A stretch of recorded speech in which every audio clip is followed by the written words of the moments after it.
ada beberapa student mahasiswa. Tapi mungkin sebelum kita lanjut ke kuliah umum, kita akan sedikit seremoni dulu. Kalau sini upacara pembukaan sedikit. Tepat pukul 9. Ketang sudah siap? Halo Pak Ketang. Nah ini Ketua Jurusan, Kepala Departemen Pendidikan Matematik and Science, Matematika dan Ilmu Pengetahuan Alam. Kami. Baik, bisa kita mulai. Dr. Sakira, kita mulai saja barangkali. Insya Allah. Ya. Baik, sebelum memulai acara, izinkan saya untuk memberikan pantun terlebih dahulu. Sirah daun kemangi, disusun di atas ukiran batu. Terimalah salam dari kami. Assalamualaikum warahmatullahi wabarakatuh. Selamat pagi, salam sejahtera untuk kita semua. Shalom, Om Swastiastu, Namo Buddhaya, salam kebajikan. Yang terhormat Dekan Fakultas Keguruan dan Ilmu Pendidikan Universitas Sriwijaya, Bapak Dr. Hartono MA. Yang kami hormati, Wakil Dekan Bidang Akademik, Ibu Dr. Rita Indrawati MPD. Yang kami hormati, Wakil Dekan Bidang Umum Keuangan dan Kepegawaian, Ibu Nyimas Aisyah MPD PhD. Yang kami hormati, Wakil Dekan Bidang Kemahasiswaan dan Alumni, Bapak Dr. Ismet MSI. Yang kami hormati, narasumber kita pada pagi hari ini, Ibu Profesor Madya Dr. Syakirah binti Samsudin. Yang kami hormati, Ketua Jurusan Pendidikan MIPA, Bapak Dr. Ketang Wiono SPD MPD. Yang kami hormati, Sekretaris Jurusan Pendidikan MIPA, Bapak Dr. Randes Kodri Madang MSI PhD. Yang kami hormati, Koordinator Program Studi Pendidikan Biologi, Bapak Masagus Muhammad Tibrani SPD MSI. Yang kami hormati, Ketua Pelaksana Kuliah Umum, Ibu Susi Amizera SB SPD MSI. Serta yang kami hormati, Bapak Ibu dosen Program Studi Pendidikan Biologi Universitas Sriwijaya dan para mahasiswa Program Studi Pendidikan Biologi Universitas Sriwijaya yang kami banggakan. Puji syukur kita ucapkan kehadirat Allah Subhanahu wa Ta'ala. Karena berkat limpahan dan karunia-Nya lah kita dapat melaksanakan kuliah umum program studi pendidikan biologi dengan tema STEM dalam pembelajaran biologi. Pada hari ini, Kamis 24 Oktober 2024. Mengawali acara pada pagi hari ini, marilah kita bersama-sama menyanyikan lagu kebangsaan Indonesia Raya. Hadirin dimohon berdiri.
Hadirin dipersilahkan duduk kembali.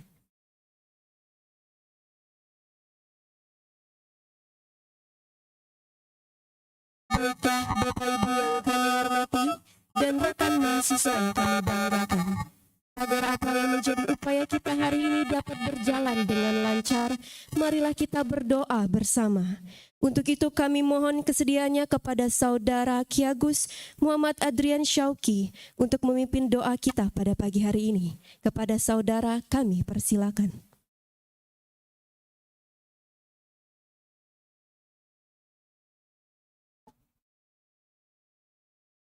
Assalamualaikum warahmatullahi wabarakatuh.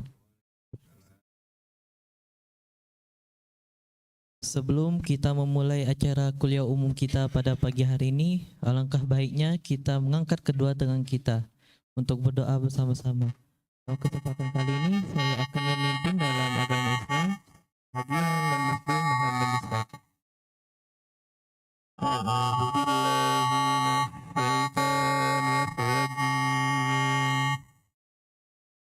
Bismillahirrahmanirrahim.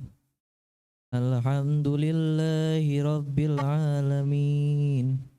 Hamdan syakirin, hamdan na'imin, hamdan yuafi ni'amahu wa yukafi'u mazidah. Ya Rabbana lakal hamdu kama yanbari li jalali wajhikal karimi wa azimi sultanik. Allahumma salli ala Sayyidina Muhammad wa ala ali Sayyidina Muhammad. Ya Allah, dengan menyebut namamu yang maha pengasih lagi maha penyayang, kami mengawali acara ini dengan rasa syukur yang sangat mendalam. Kau adalah sumber segala ilmu dan hikmah.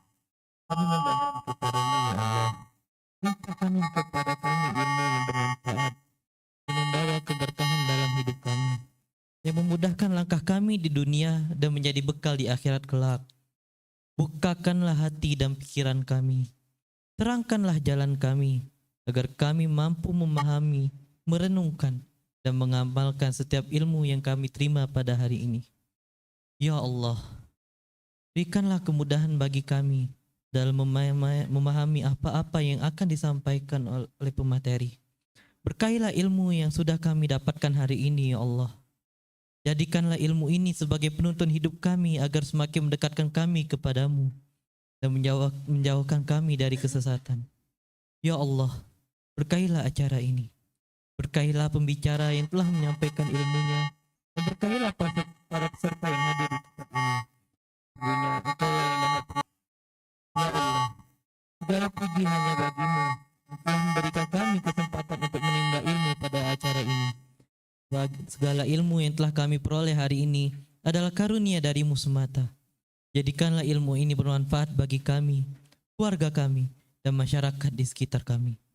Ya Allah, janganlah Engkau biarkan ilmu ini hanya berhenti di teori dan pikiran kami. Berikanlah kami kekuatan untuk menyampaikan ilmu ini kepada orang lain, ya Allah. Tanamkanlah ilmu yang kami dapatkan ini dalam hati kami dan wujudkanlah ia dalam amal perbuatan kami. Ya Allah, jika dalam acara ini terdapat kekurangan, ampunilah kami. Karena sesungguhnya kami hanyalah manusia yang penuh dengan kelemahan.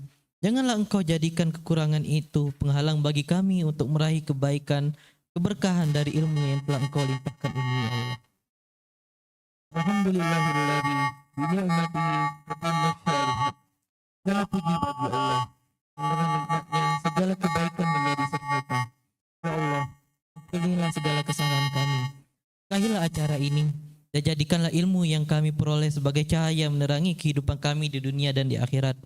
Ya Allah, hanya kepadamu kami memohon, hanya kepadamu kami berserah diri, dan hanya kepadamu kami berharap. Ya Allah, kami bukanlah siapa-siapa tanpa pertolonganmu. Maka kabulkanlah doa dari hambamu yang lemah ini, ya Allah. Rabbana atina fid dunya hasanah wa fil akhirati hasanah wa qina azabannar. Bi fadli subhana rabbika rabbil izzati amma yasifun. Wassalamu alal mursalin walhamdulillahi rabbil alamin. Wassalamualaikum warahmatullahi wabarakatuh.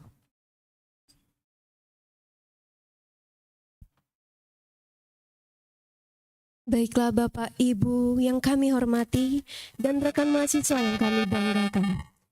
Selanjutnya kita akan menyimak laporan Ketua Pelaksana Kegiatan Kuliah Umum kepada Ibu Susi Anizara SD SPD MSI. Kami persilakan.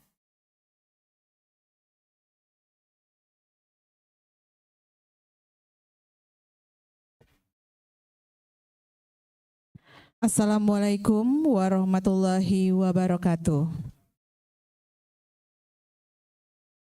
Selamat pagi dan salam sejahtera untuk kita semua.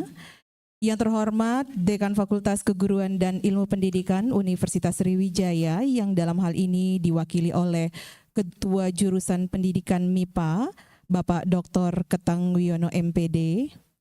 Yang kami hormati Sekretaris Jurusan Pendidikan MIPA, Bapak Dr. Andes Kodri Madang MSI PhD.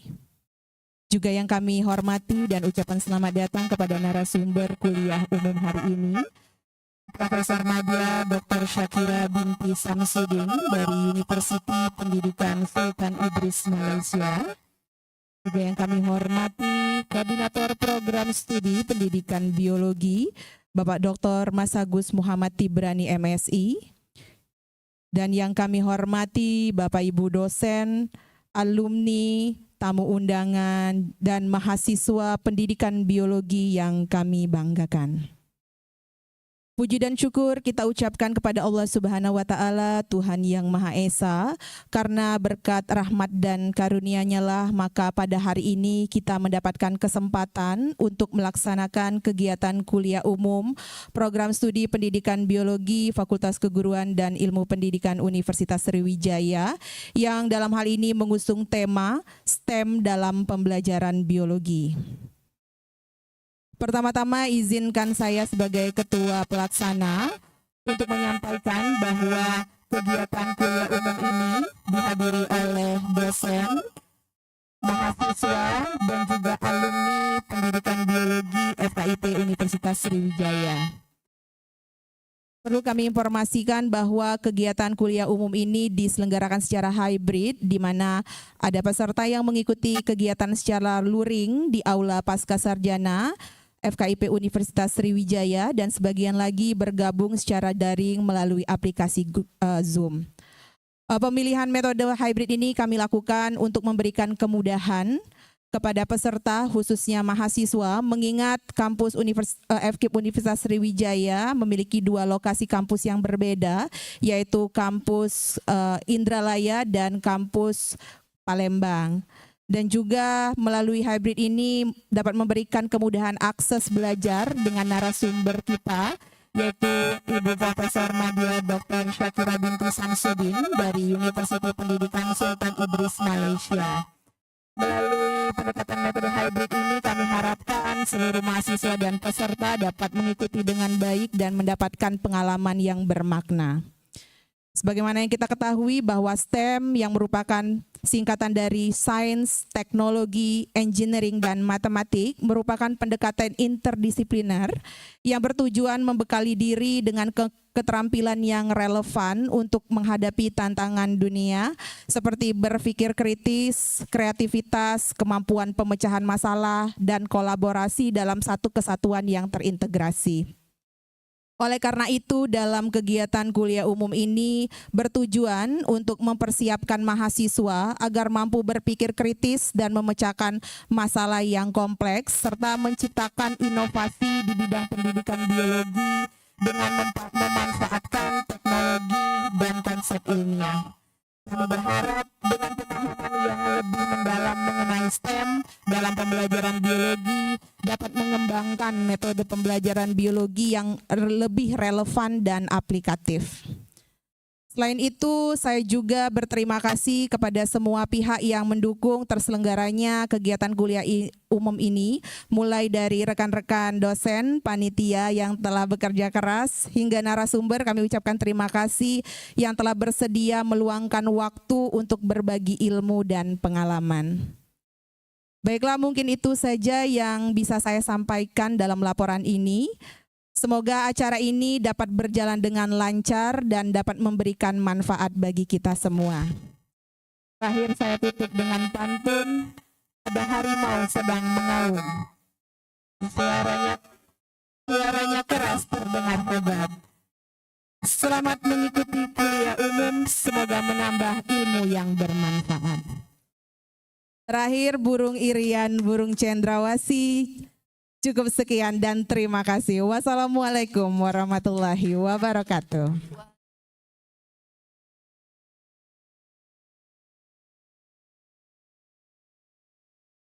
Terima kasih kepada Ketua Pelaksana Kuliah Umum yang telah menyampaikan laporannya. Baik, selanjutnya marilah kita menyimak sambutan dari Koordinator Program Studi Pendidikan Biologi FKIP Universitas Sriwijaya. Kepada Bapak Dr. Masagus Muhammad Tibrani MSI, kami persilakan.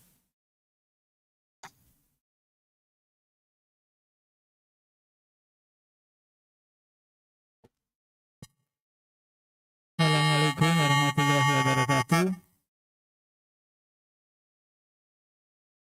Alhamdulillah rabbil alamin. Kita hendarkan kepada Allah Subhanahu wa taala karena rahmat dan karunia-Nya maka kita bisa berkumpul di kegiatan ini. Tidak lupa salawat dan salam kita sampaikan kepada junjungan Nabi besar Muhammad SAW. Yang terhormat Bapak Dekan FKIP Universitas Sriwijaya, Bapak Dr. Hartono MA, yang terhormat Bapak Ibu Wakil Dekan FKIP Universitas Sriwijaya yang kemungkinan bisa hadir di ruang Zoom. Yang terhormat juga Bapak Ketua Jurusan Pendidikan MIPA FKIP Universitas Sriwijaya, Bapak Dr. Ketang Wiono MPD yang sudah hadir di ruangan Zoom. Yang terhormat juga Pak Sekretaris Jurusan Pendidikan MIPA FKIP Universitas Sriwijaya, Bapak Dr. Andes Kadri Madang MSI PhD.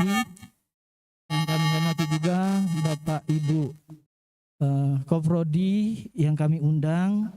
Siapa tahu ada yang hadir di ruangan Zoom. Demikian juga kepada dosen program studi pendidikan biologi FKIP Universitas Sriwijaya dan staf administrasi yang mendukung kegiatan ini. Tidak lupa kami ucapkan terima kasih kepada narasumber kami yaitu Profesor Madya Dr. Syakira binti Samsudin dari UPSI. Kami ucapkan selamat datang Ibu. Selamat datang di bumi Sriwijaya. Semoga kegiatan ini kita bisa berlanjut sampai ke depannya. Kemudian juga kami ucapkan terima kasih kepada mahasiswa yang sudah hadir di sini dan juga seluruh panitia. Nah, sebelum saya memulai sambutan saya memohon untuk partisipasinya apabila saya mengucapkan Biolovers untuk yang hadir di Zoom maupun yang ada di sini, tolong dijawab dengan salam akar. Tangannya di bawah dagu, salam akar. Bisa? Alhamdulillah. Kita mulai ya, 1, 2, 3. Biolovers. Salam akar. Terima kasih. Semoga YEL ini memberikan semangat kita untuk mengikuti kegiatan kuliah umum Prodi Pendidikan Biologi dengan tema STEM dalam pembelajaran biologi. Baiklah, sebenarnya kita ketahui bahwa saat ini dunia memang meminta untuk kita mengembangkan keterampilan-keterampilan tertentu di abad 21 yang kita kenal dengan 4C, yaitu komunikasi, kolaborasi, kritis, dan kreatif. Tentunya dalam hal menciptakan keterampilan ini tidak lepas dari bagaimana cara kita membelajarkan materi kita di dalam kelas. Nah, untuk itu dibutuhkan metode, cara, atau inovasi-inovasi pembelajaran lainnya yang dalam hal ini kami dari program studi pendidikan biologi mencoba untuk menguak satu cara, yaitu STEM, Science, Teknologi, Engineering, dan Mathematics. Dan tentunya ini sudah banyak beredar di dunia saat ini tentang kelebihan dari STEM ini. Untuk itu kami juga mungkin membutuhkan best practice yang pernah dilaksanakan, baik kalau di Indonesia mungkin sudah banyak, dan kami ingin mendengarkan atau ingin tahu juga best practice yang mungkin sudah pernah dilaksanakan di negeri jiran, yaitu di Malaysia. Yang ini mungkin kami bisa dapatkan dari narasumber kami. Nah, seperti yang tadi sudah disampaikan oleh Ketua Pelaksana, bahwa kegiatan ini diikuti oleh semester 3 dan semester 5 dari program studi pendidikan biologi. Untuk semester 3 sebenarnya ini dipersiapkan untuk kalian nanti di semester 4. Nah, pada saat ini sudah mengikuti mata kuliah telah kurikulum, dan ini mungkin akan dilanjutkan dengan mata kuliah perencanaan dan strategi di semester berikutnya. Untuk kakak-kakak tingkatnya ini bisa digunakan untuk mata kuliah metodologi penelitian maupun karya ilmiah atau karya tulis ilmiah ya. Siapa tahu tertarik untuk menguak atau menggali lebih dalam tentang kelebihan dari STEM ini. Itu saja mungkin yang bisa saya sampaikan. Sebelum saya akhiri, inilah yang paling berat bagi saya. Nah, terpikir terus dari semalam, Bapak Ibu, yaitu pantun. Oke, itu izinkan saya berpantun. Pucuk dicinta ulang pun tiba. Tiba di sini sama-sama. Kuliah umum telah tiba. Mari kita ikuti dengan seksama. Satu lagi. Mudah. Orang kuat pandai berbahasa. Moga kita sehat dan sukses senantiasa. Nah, untuk selanjutnya kami mintakan kepada Ketua Jurusan PMIPA untuk membuka acara ini. Kami akhiri. Assalamualaikum warahmatullahi wabarakatuh.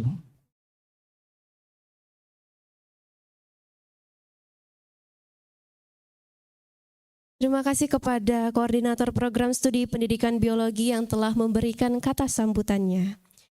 Baiklah Bapak Ibu yang kami hormati dan rekan mahasiswa yang kami banggakan, selanjutnya marilah kita simak sambutan Dekan FKIP Universitas Sriwijaya sekaligus membuka secara resmi kegiatan hari ini, yang dimana diwakili oleh Ketua Jurusan Pendidikan MIPA kepada Bapak Dr. Ketangwiono SPD MPD. Kami persilakan. Bismillahirrahmanirrahim. Assalamualaikum warahmatullahi wabarakatuh. Alhamdulillahirrahmanirrahim. Salatu wassalamu ala asrofil anbiya'i wal mursalin ala sayyidina Muhammad wa ala ali sayyidina Muhammad. Alhamdulillah, puji syukur kita panjatkan kehadirat Allah Subhanahu wa taala. Salawat serta salam semoga tetap tercurah pada junjungan kita Nabi Muhammad sallallahu alaihi wasallam. Yang kami hormati dan kami banggakan, welcome to Sriwijaya University untuk Profesor Madya Dr. Syakira binti Samsudin. Selamat datang, Ibu Profesor. Yang kami hormati, Bapak Sekretaris Jurusan Pendidikan MIPA, yang juga alumni dari UFSI, Bapak Dr. Andes Kodri Madang MSc PhD. Yang kami hormati, Koordinator Program Studi Pendidikan Biologi, Bapak Dr. Mas Agus Muhammad Tibrani MSI. Yang kami hormati Ketua Pelaksana Ibu Susi Amizara MSI. Hadir juga di sini para dosen saya, Bapak Dr. Zainal Arifin MSI, Bapak Ibu dosen yang hadir juga, para alumni, para mahasiswa di ruang Zoom meeting ini maupun secara luring seperti itu. Bapak-bapak, ibu-ibu hadirin yang saya hormati, pertama kami menyampaikan permohonan maaf dari Pak Dekan FKIP Unsri, Bapak Dr. Hartono MA, yang seyogyanya beliau bisa hadir untuk memberikan pengarahan dan sekaligus membuka acara ini, karena pada saat yang bersamaan beliau juga ada kegiatan. Pun demikian dengan para wakil dekan, pada saat yang bersamaan ada kegiatan, sehingga beliau menitipkan salam kepada kami untuk menyampaikan sambutan dan sekaligus membuka acara. Ibu Profesor Dr. Syakira binti Samsudin yang saya hormati dan Bapak Ibu sekalian, atas nama pimpinan FKIP kami menyampaikan terima kasih kepada Ibu Dr. Syakira binti Samsudin dari UPSI yang telah berkenan untuk memberikan berbagi ilmu terkait dengan STEM pada pembelajaran biologi dengan para dosen dan mahasiswa prodi pendidikan biologi. Antara UPSI dengan UNSRI itu Bu Dr. Syakira itu sudah ada banyak kegiatan yang dalam bentuk kolaborasi. Salah satunya Pak Sekretaris Jurusan, Pak Kodri Madang ini adalah alumni dari UPSI, dan ada juga Ibu Uzaifah, itu juga alumni dari UPSI untuk Prodi Pendidikan Biologi. Tapi beliau saat ini sudah pensiun. Dan beberapa dosen, mungkin lebih dari 10 dosen kita di FKIP ini merupakan alumni dari UPSI. Kemudian tahun yang lalu saya juga bersama-sama dengan Pak Kodri itu ada kunjungan ke UPSI dalam rangka menjalin kerjasama untuk menjajaki kolaborasi terkait dengan riset. Jadi antara UNSRI dengan UPSI ini, Ibu Syakira, banyak hal yang bisa kita kerjasamakan. Perlu juga kami sampaikan bahwa di Prodi Biologi ini, di Pendidikan Biologi, saat ini banyak dosen-dosen muda. Ya, barangkali nanti Bu Syakira juga bisa mempromosikan, siapa tahu di antara dosen-dosen muda ini nanti ada yang mau mengikuti jejak Pak Kodri. Ya, saya sebutkan di sini ada Ketua Pelaksana tadi Ibu Susi, itu masih berpeluang untuk melanjutkan studi S3. Kemudian ada Ibu Elvira, ada Ibu Safira, Ibu Nike, Pak Antoni. Jadi masih sangat terbuka lebar peluang untuk bisa melanjutkan studinya ke UPSI. Bapak Ibu hadirin yang saya hormati, atas nama pimpinan FKIP kami mengucapkan terima kasih kepada Koordinator Program Studi Pendidikan Biologi dan juga kepada seluruh panitia yang telah bersusah payah dalam menyiapkan kegiatan acara pada pagi hari ini. Mudah-mudahan kegiatan ini memberikan manfaat, memberikan pengalaman terutama bagi mahasiswa sekalian. Barangkali hanya itu yang dapat kami sampaikan. Saya juga tertantang untuk memberikan satu buah pantun. Paling enak sarapan bubur sumsum. Bubur sumsum dibeli dari Mekah. Selamat mengikuti kuliah umum, semoga ilmu yang diberikan berkah. Dengan mengucap Bismillahirrahmanirrahim dan mengharap ridho dari Allah dan izin dari Bapak Ibu, kegiatan kuliah umum program studi pendidikan biologi dengan tema STEM dalam pembelajaran biologi secara resmi dinyatakan dibuka. Terima kasih. Assalamualaikum warahmatullahi wabarakatuh.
Yaitu Kuliah Umum Program Studi Pendidikan Biologi dengan tema STEM dalam Pembelajaran Biologi yang akan dipandu oleh Bapak Dr. Andes Kodri Madang, MSI PhD. Kepada Bapak kami persilakan. Izin Dokter Sakira bisa kita lanjut barangkali. Baik, assalamualaikum warahmatullahi wabarakatuh. Selamat pagi, salam sejahtera untuk kita semua. Yang saya hormati Profesor Dia Dr. Sakira Samsudin dari Fakultas Sains and Matematik Universitas Pendidikan Sultan Idris ya. Yang saya hormati Bapak Ketua Jurusan yang masih hadir, Bapak Ibu dosen yang mungkin sempat menyimak di dalam forum Zoom meeting ini. Yang berbahagia para mahasiswa, tibalah saatnya kita akan menimba ilmu, ya, ilmu yang sangat penting bagi kita untuk ini STEM dalam pembelajaran biologi yang temanya sangat umum karena mungkin di sini sengaja penelitian buat secara umum untuk membuka pikiran kita sama-sama terutama para mahasiswa yang nantinya pada tugas akhir ingin memilih pembelajaran biologi. Nah, mungkin di sini membuka pikiran. Kalau bahasa Malaysianya membuka minda. Saya masih ingat. Jadi untuk mahasiswa, saya perkenalkan pembicara kita, Profesor Sakira ini adalah salah satu pembimbing saya ketika saya mengambil PhD di UPSI dulu. Itu yang jelas salah satu pembimbing. Jadi saya sangat hormat dengan beliau, seperti Anda menghormati kami sebagai dosen ya para mahasiswa. Jadi saya banyak menimba ilmu dari beliau. Baik, jadi kami sudah menerima kurikulum PT dari pembicara kita pada hari ini. Banyak sekali sampai 12 halaman, 12 muka surat. Jadi mungkin tidak saya bacakan satu persatu, tapi secara academic qualification itu Ibu Sakira, di sini kami berbahasa Ibu Sakira. Jadi ini mulai dari 97 mengambil sarjana muda, jadi S1 di kita di UKM, Universitas Kebangsaan Malaysia dalam bidang zoologi, biologi pemeliharaan dan ekologi, jadi zoologi. Kemudian melanjutkan S2 di UKM juga, masih konsisten di bidang biologi. Kemudian tahun 2006 mengambil PhD Doktor Falsafah di University of Dundee. Tahun 2010 itu mengambil postgraduate certificate untuk teaching and learning in higher education. Nah, di sini beliau memperdalam lagi dari mengambil ilmu S1, S2, S3, kemudian memperdalam tentang pembelajaran di tingkat tinggi di Roehampton University, London, UK. Nah, jadi di Inggris.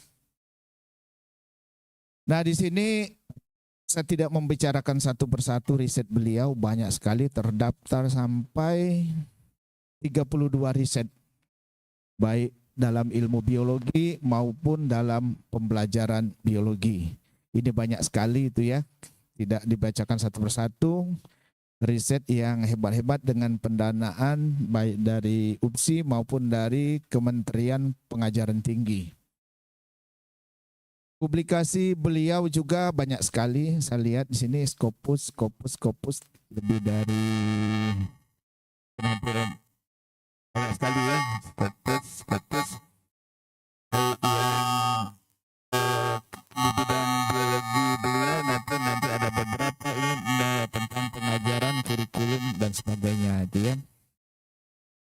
Kemudian sebagai pembicara sebagai supervisor ini dulu ini banyak, jadi beliau sudah membimbing dari S1, S2, S3, ada yang sebagai supervisor, co-supervisor, itu di tayangan kita banyak sekali itu ya, mulai dari tahun 2000. Ya, ini yang tercantum 2013 saya lihat sampai dengan sekarang 2024. Kemudian dalam menyampaikan sebagai pembicara pada kursus ya, jadi ini banyak sekali beliau ini dari tahun sampai dengan 2003 sudah menjadi 21 kali menjadi pembicara atau narasumber. Beliau juga termasuk dosen yang berprestasi. Penghargaan untuk beliau 1, 2, 3, 4 sampai 15 penghargaan ya. Nah, ini internasional. Jadi ada penghargaan dari internasional tahun 2018. Kemudian internasional, nasional dan university. Jadi narasumber kita ini cukup berprestasi itu ya, cukup baik berprestasi. Nah, kepada para mahasiswa dan peserta kuliah sekalian, dengan kualifikasi bicara kita yang sangat hebat, materinya juga sangat hebat juga, insya Allah sangat bermanfaat dan kita tunggu-tunggu. Marilah kita ikuti dengan baik, dengan menerima, dan juga jika ada hal-hal yang mungkin mau ditanyakan. Tidak apa-apa dengan bahasa Indonesia, nanti sedikit-sedikit mungkin bisa mentranslate, atau dengan bahasa Inggris langsung juga boleh itu ya. Siap mahasiswa menerima materi? Ya siap. Baik. Bu Dr. Sakira, kita mungkin punya waktu 90 menit, sudah terpakai 10 menit. Jadi mungkin sebenarnya tidak terlalu kaku, tapi di sini panitia mengalokasikan 60 menit untuk pembicara, mungkin 30 menit kita bertanya jawab, berbincang.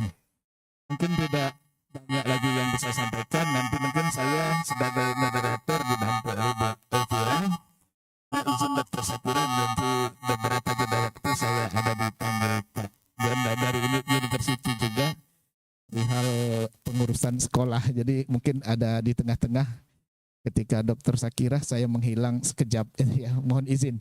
Nanti ada Bu Elvira yang menggantikan. Baik, untuk Ibu Dr. Sakira, waktunya saya persilakan.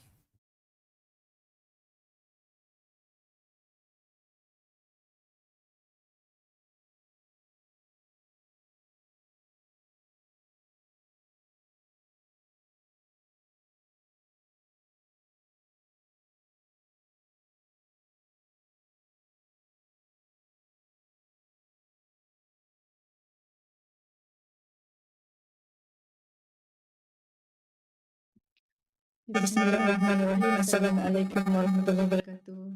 Rabbi shrah li sadri wa yassir li amri wa hlul 'uqdatam min lisani yafqahu qawli.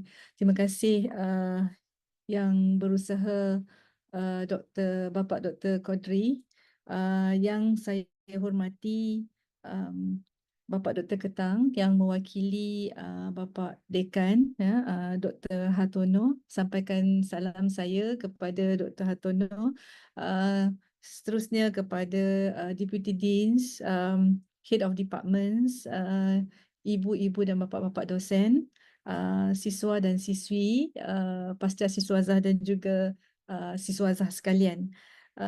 Juga Dr. Mas Agus ya. Saya minta maaf kalau saya tak sebutkan nama-nama, saya hanya dapat tadi ya nama-nama untuk hari ini. Jadi terima kasih atas jemputan ini, dan juga saya rasa bersyukur ya dapat berjumpa dengan semua ibu dan bapa sekalian pada pagi ini, dan alhamdulillah saya pun telah pernah mengunjungi kampus Indralayar dan juga Palembang. Jadi dapat ya masa saya bercakap ini saya dapat membayangkan ya suasana di kampus di sana. Baik, insya-Allah pembentangan saya hari ini, insya-Allah saya akan menggunakan bahasa Indonesia, bahasa Malaysia, sorry, itu bukan Indonesia, saya tak pandai. Bahasa Malaysia dan juga bahasa Inggeris, dan mungkin banyak bahasa Inggeris kerana saya bimbang istilah tidak sama. Okey, jadi mungkin saya akan banyak menggunakan istilah bahasa Inggeris. Namun begitu, sebarang persoalan ataupun maklum balas bolehlah dibuat dalam bahasa Indonesia ataupun bahasa Inggeris.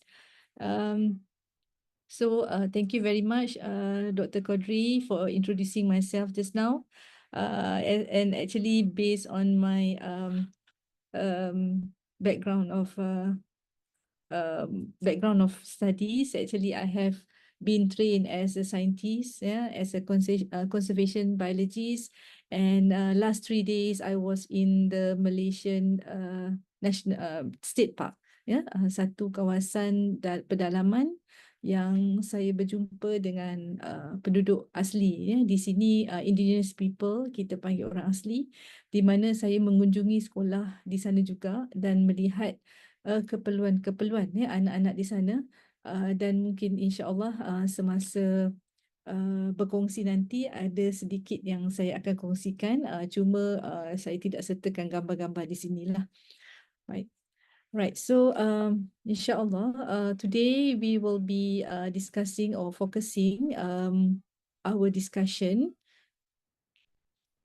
in several topics, which are the introduction itself, setting the stage for research in STEM, types of research in STEM education, current research trends and gaps, research methodology and tools, case studies and practices, as well as a QA session. Okay, and the main objective or the outcome for this talk basically is to understand research opportunities in STEM education, especially in biology education, to explore different research methods, and to identify current trends and gaps in STEM education.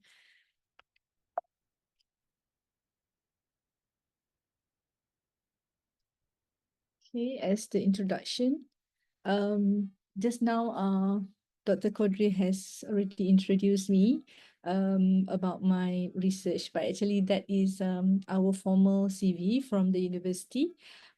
So I have been teaching the education program since 1999. All right, so it was already 25 years of problem-based learning.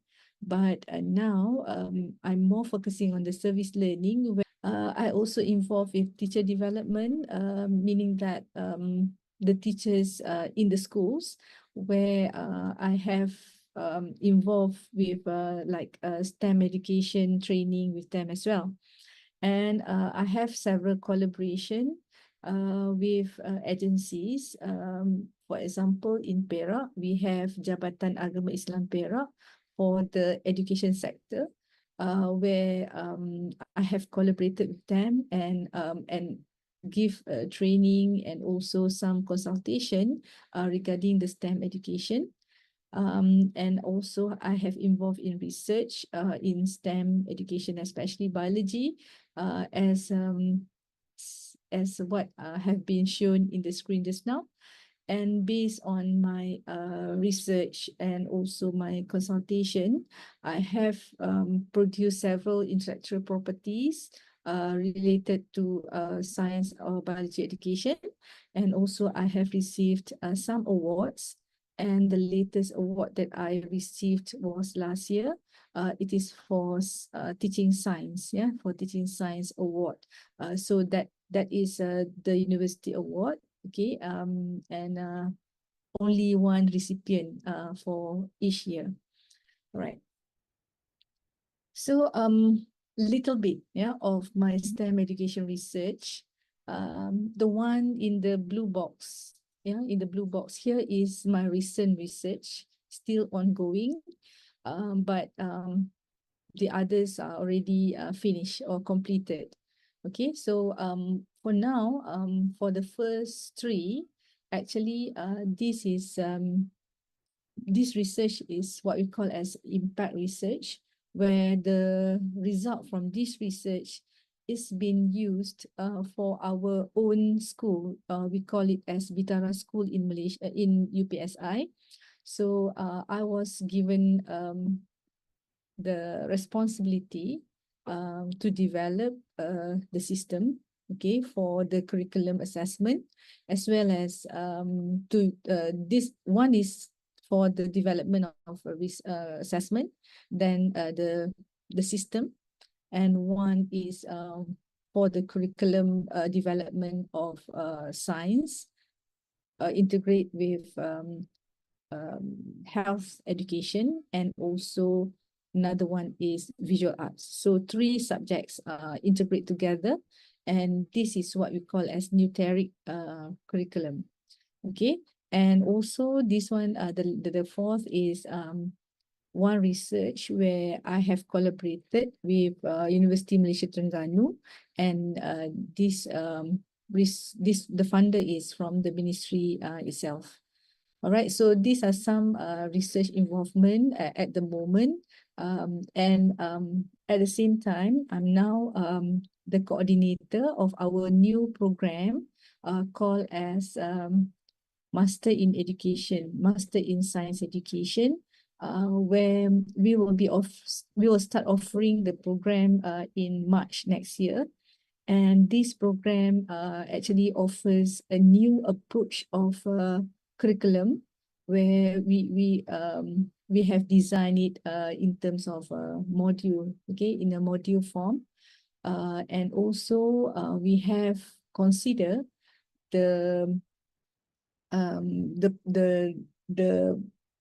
experiential learning of the learners, where we also offering the micro-credential approach, yeah, to this program. So that is basically my involvement in research, as well as what I am doing now. Excuse me. Right, so before we start, let's do some survey. All right, so could you please scan this QR code? I think because the link is too long. Okay, so you can click the scan the QR code, and then you will reach to this site.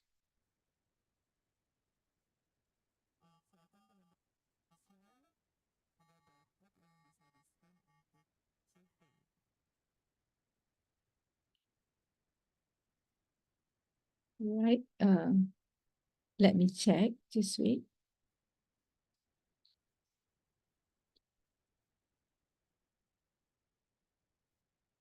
Right, I'm not sure whether I will show it again. So far there is no response yet.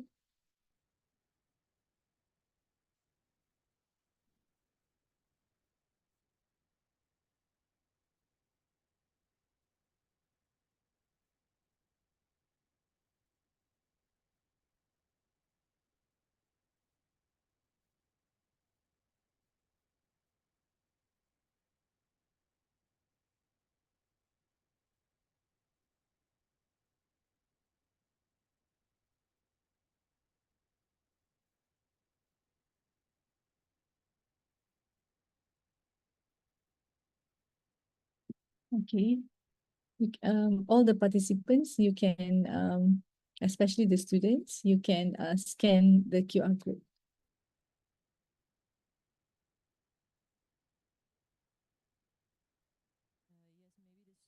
Right, so there are two questions, just two questions to answer. The first one is about the STEM education. And the second one, sorry.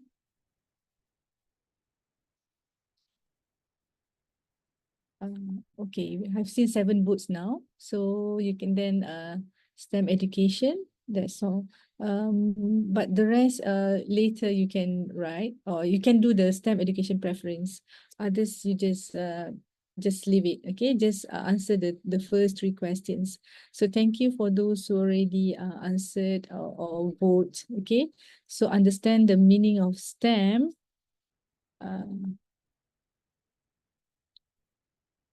Okay. All right, so at the moment we have 11 votes for the first question and 8 votes for the second question. All right, just answer the first 3 questions.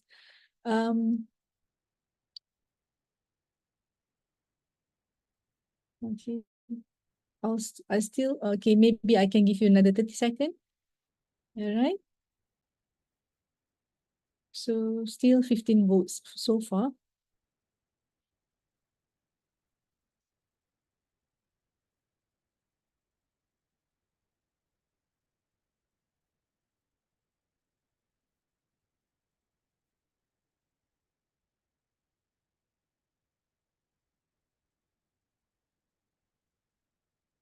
Right, let me share with you the based on the poll. So only 25 answered for the first question.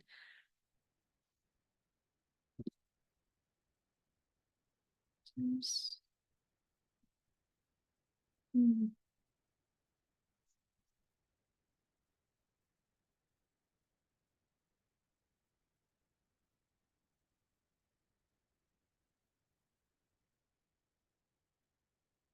Okay, so you can see my screen, right?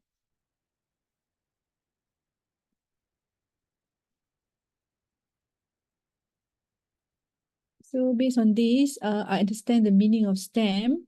So 51.9% said not sure. Okay, 40.7% said yes, and 7.4 responded no. All right, so with now 28 votes. Then about STEM education, are you familiar with STEM education? 45.8% said yes. Okay, 36% said no, and yeah, not sure, and 18.5 said no. All right, so thank you for the response.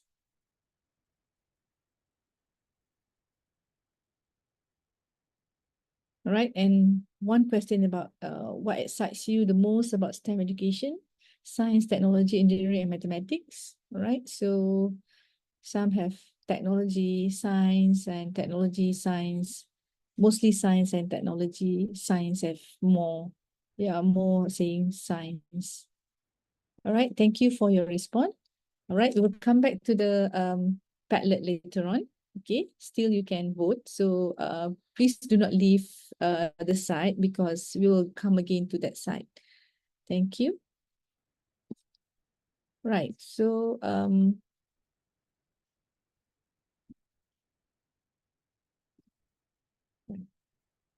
okay, so the importance of STEM education.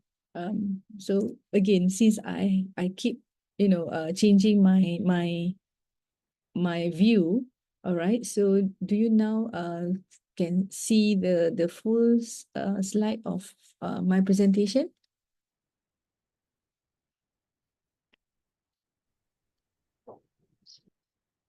Yeah, can you see the full slide of my presentation now?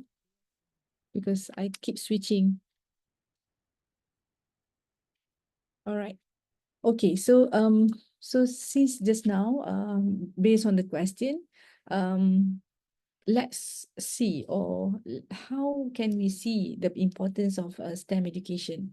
Okay, the STEM education supports the development of critical thinking, problem solving, and innovation skills. So just now, during the opening just now, it is mentioned, okay, about this STEM education.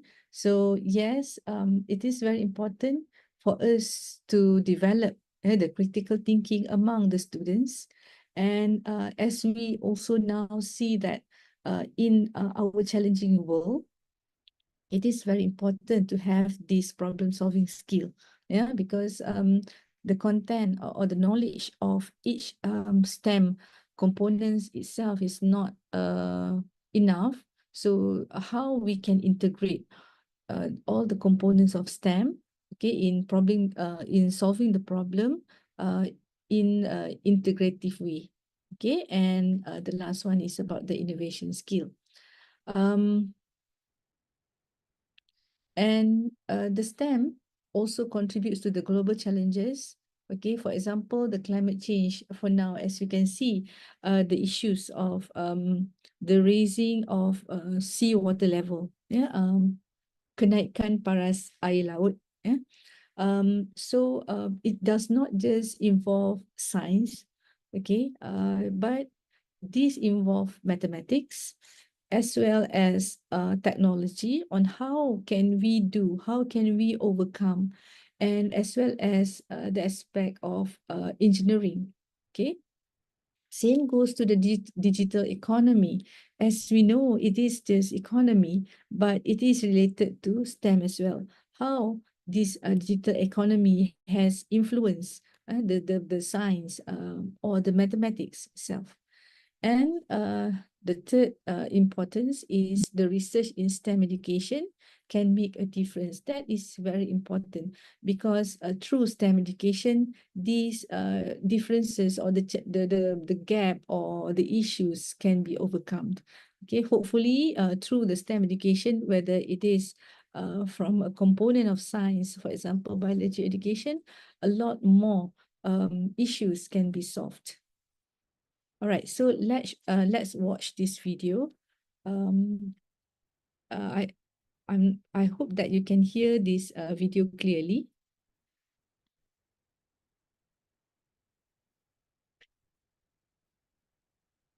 STEM stands for science, technology, engineering, and mathematics. But it's not about being an expert in all of those things. Instead, it's about harnessing the essential, transferable skills behind them. Scientists know how to hypothesize, experiment, analyze, and evaluate what they discover.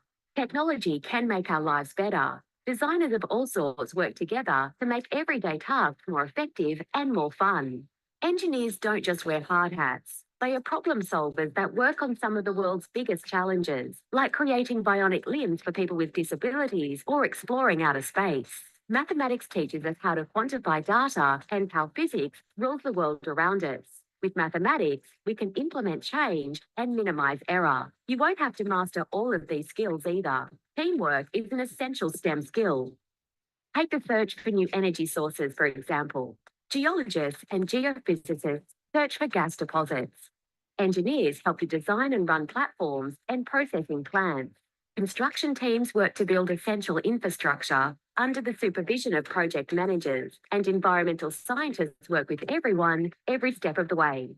Playing to your strengths and working in a team will have you creating a greater impact than if you were working alone. It would cost the Australian economy $9.3 billion in lost productivity, profitability, and employee satisfaction.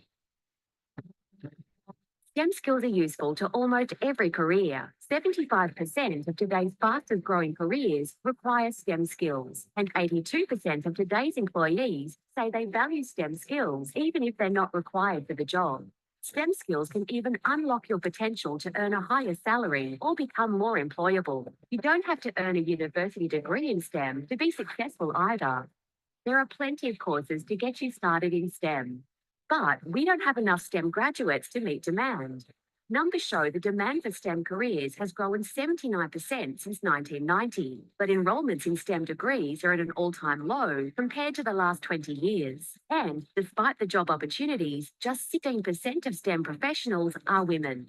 STEM careers can start small, then change the world. Engaging in your high school STEM classes or learning to code could be your first step to delivering driverless vehicles to the roads. Starting a research project at home or entering a science competition could see you defeating cancer with a cure. And that's just the beginning. We don't yet know what kind of jobs will exist 10, 20, 30 years from now. But with STEM, you're prepared for anything. How will you shape the future with your STEM skills?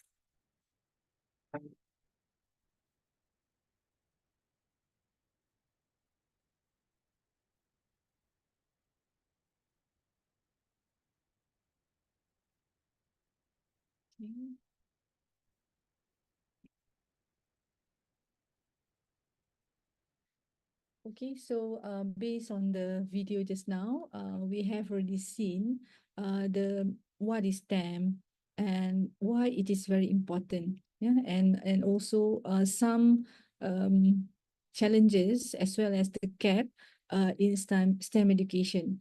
Hopefully, the students, especially the future teachers, hopefully the future science teachers, you will carry this responsibility as an eye-opener to the students so that they love science, they love learning science, and hopefully they will increase or they can fulfill the demand of STEM leavers. Okay, keperluan pada masa ini yang memerlukan ramai para pelajar, mahasiswa-mahasiswi yang mempunyai pengetahuan dalam sains dan juga STEM, dan diharapkan kepada siswa dan siswi dapat mendidik anak-anak supaya anak-anak nanti boleh memenuhi keperluan dalam STEM ini nanti.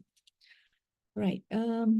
Let's move to this question. Okay, so actually it has been answered in the video just now. So what is STEM education? All right. So as been mentioned in the video just now, STEM as an integrated curriculum that focuses on real-world application of science, technology, engineering, and mathematics. So this is an integration science where we know that it consists of biology, physics, and chemistry, and the technology that we have now. Especially now we have a lot of technology, and we know the technology is anything that help learning, okay, starting from the pencil until now we have AI or artificial intelligence. So all those are the technology. So how can we integrate these plus the engineering in terms of construction, for example, or to build models? So those are that's involve engineering and mathematics. For example, how to calculate and how to make a sense or a meaning from something that involve numbers. Yeah, so that is mathematics. So all these involve the integration of these four main subjects. And also, STEM education emphasizes on hands-on learning and interdisciplinary approaches to teaching. Right. So when we talk about STEM education, it is no more like what I'm doing now. It's no more like lecturing all the time, but it's involved hands-on learning. And of course, we do not see biology as biology alone. So it should be connected with biology and social, for example, biology and geography, for example, or biology and history. So that involves interdisciplinary of learning and also the teaching approaches. What we can see now is the recent shift in education. For example, in most of the recent studies and also recent practices, the teaching approaches have integration of coding itself, okay, in the subject of biology, chemistry, and physics. even though we know that coding is in the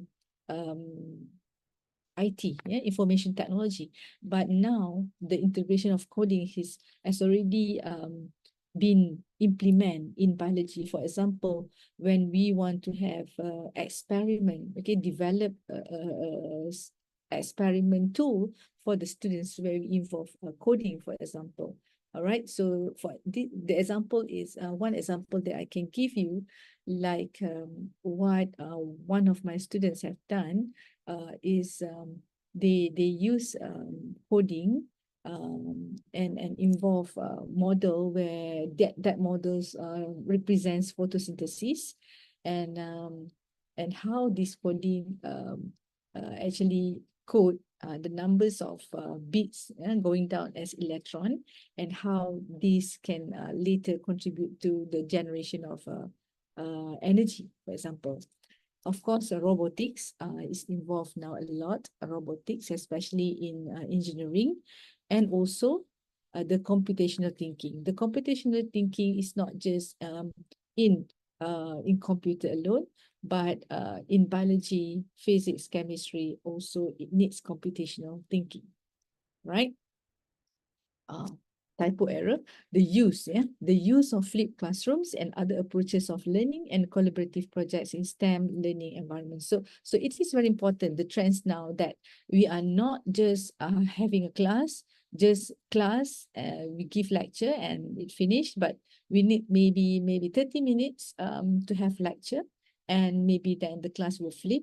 The students might do some practical, or the students might go outside of the class to go into the field and look what happened in the outside the classroom. Let's say if they want to learn about the population of plants, for example, so they can go outside and then they can use all the technology, for example, maybe the plants, and then they can measure the temperature, they can measure the oxygen, for example, right? So that is one way to do flipped classroom, the class as well as online. So it can be face-to-face and online as well.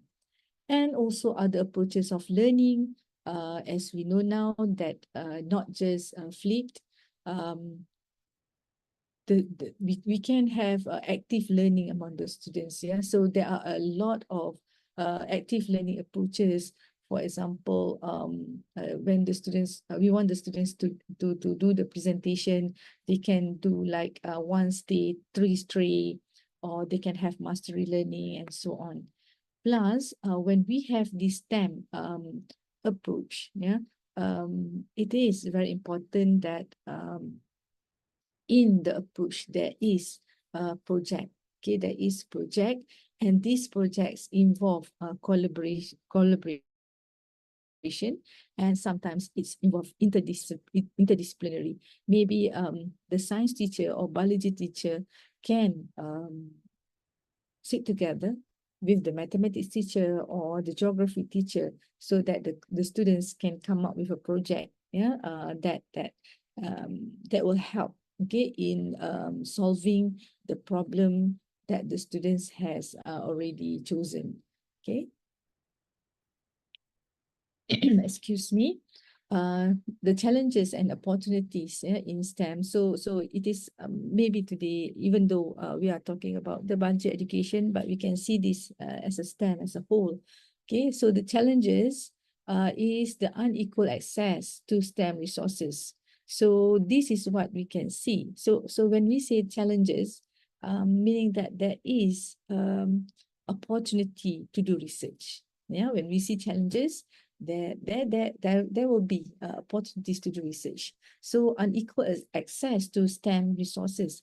For example, one factor is about the budget itself. The budget itself. Some schools, they have plenty of resources. Some schools, they have these the parents society. In Malaysia, we call this as PIBG, Persatuan Ibu Bapa dan Guru, Teachers Parents Teacher Association. Okay, I'm not sure what you call in Indonesia. All right, so the Parents Teacher Association, sometimes they work together and then sometimes they come up with, support the schools in terms of resources. Sometimes, because as we know, in terms of the government resources, sometimes it is not enough. All right, and sometimes the teachers or even this Parents Teacher Association, they have some donation, okay, from big companies for the resources, or sometimes there are researchers, okay, who did the research in the schools and then they leave those STEM resources. So that's why, and also sometimes those schools that are located in rural area, for example, as I said just now, the school that I have visited by boat alone, in boat, I traveled in boat alone for 3 hours to reach the school, and there is no signal there, but they have, I think they have one communication, so they develop one signal, so for that communication signal for that particular village. So in this school, of course, with limited electricity, so what do you expect? What do you expect the STEM, the recent STEM resources or sophisticated STEM resources can be used there? All right, so they use a very basic STEM resources at that school, but still I can see that learning has taken place. So that is very important. And number two, about gender disparity in STEM fields. Maybe in the university, we can't actually see about this gender disparity, even especially in education program. So as we can see in education program, in Malaysia, for example, there are many female students. Okay, however, in reality, outside there, especially as scientists, we can find that there is a big gap. A big gap about this gender, especially female in the STEM field. So this is also one aspect why actually woman does not has not involved with this STEM research or career field. Okay, so this need to be understood. Okay, why they have chosen other careers, for example. And the third challenges is the need for updated teaching strategies. So this is very important because, as we know, the generation, okay, the alpha generation now, okay, or the Z generation now, they are exposed to gadget, okay. So if is the teaching strategies still using the paper and pencil, are still using just LCD and monitor? No, they need something that is handy with their hands. So this is also one challenge, one of the challenge to update the teaching strategies that are actually in line with the technologies that we have now. All right. Next is the opportunities. Research as a solution to these challenges. So how research can explore the new teaching strategies. So these are the things that you might explore, okay, to do your research. The learning environment itself, is the learning environment enhance the learning of STEM or biology education, and also the technologies to enhance STEM education or biology education. So STEM biology education, I should say. So these are the opportunities that you can explore. Right. Next is type of research in STEM education. So as we can see, right,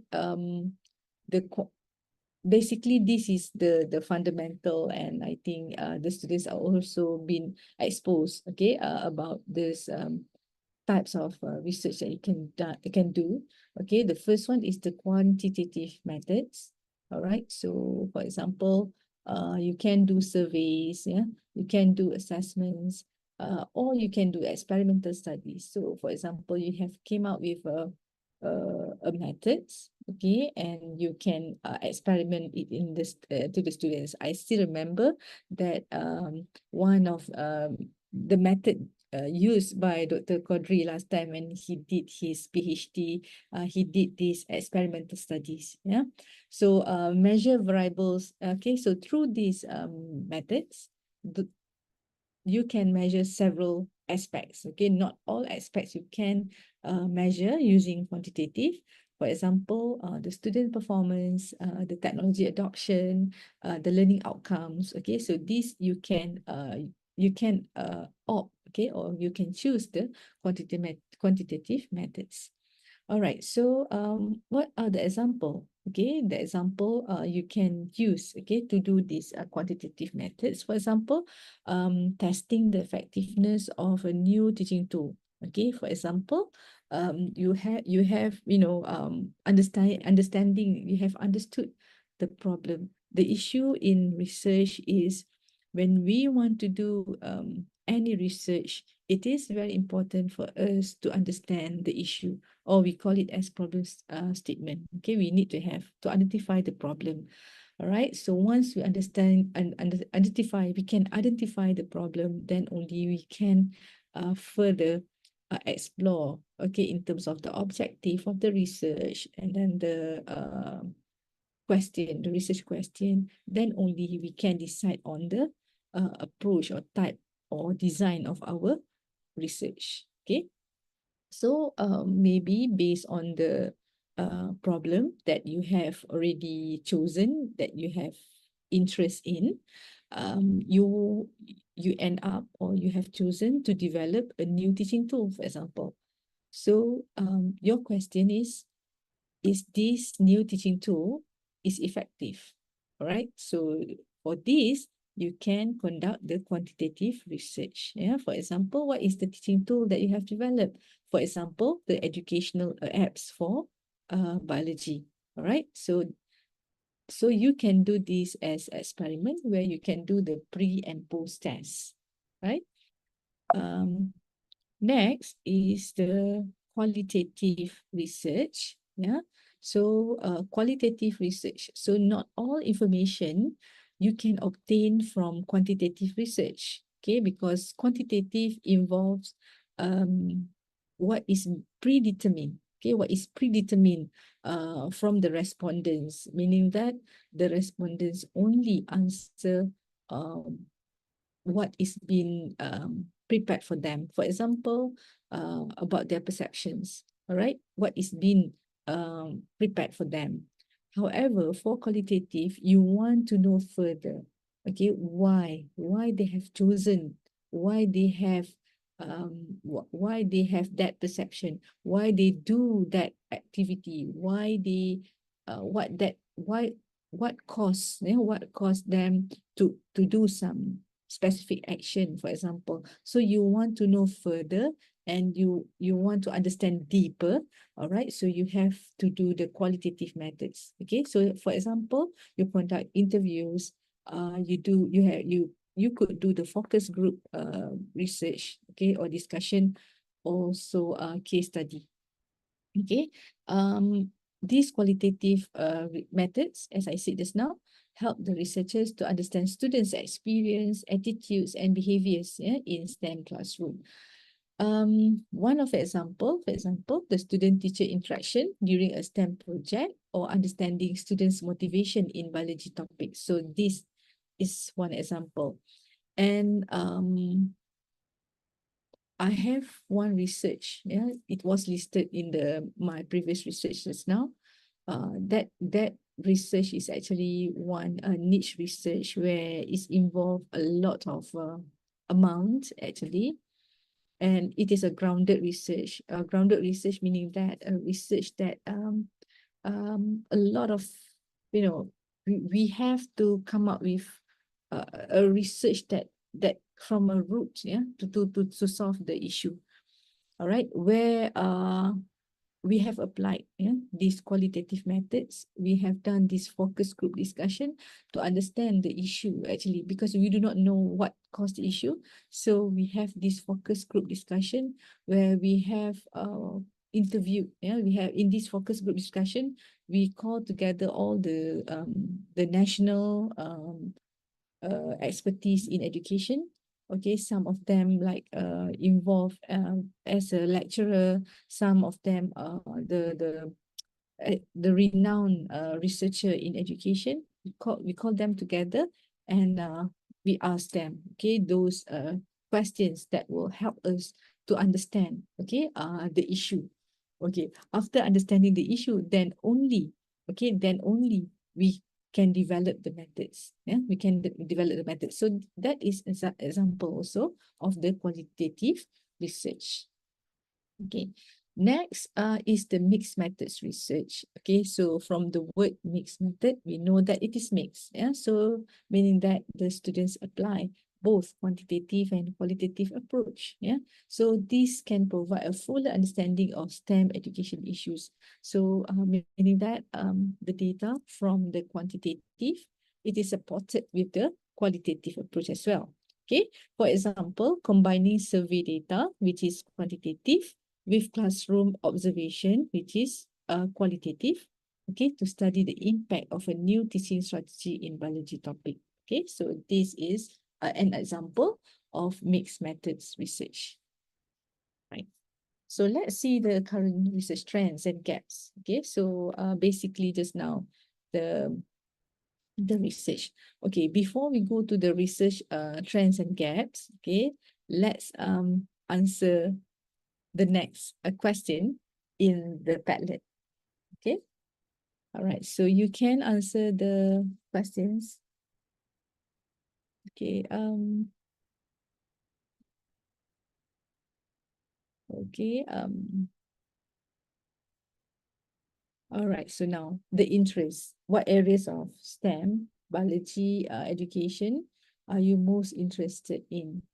Okay. So the area. Okay. So mostly is the area science, mathematics. Besides that, is it about teaching and learning or is it about assessment?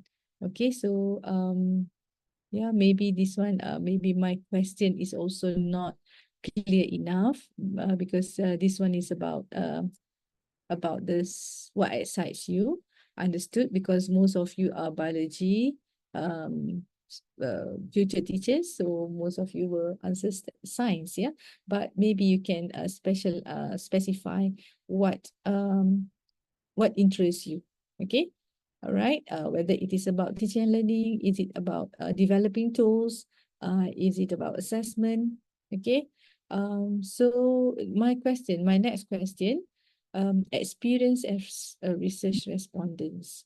So maybe you can just reflect, okay, think about your experience as a student.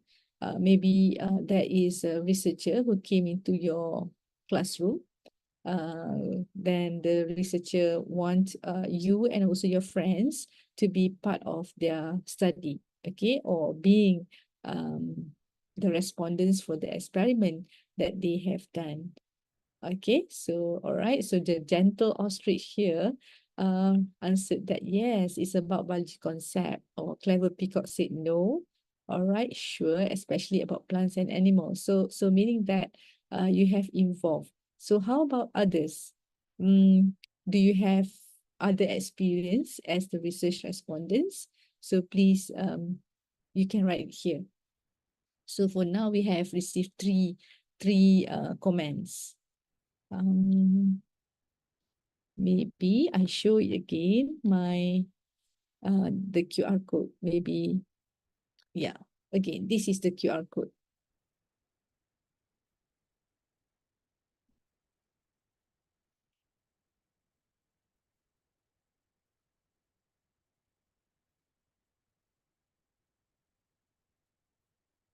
All right, so the QR code, and then you can answer until challenge.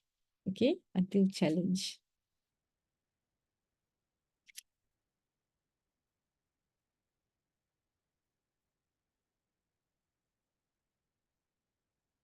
Okay, let's see. All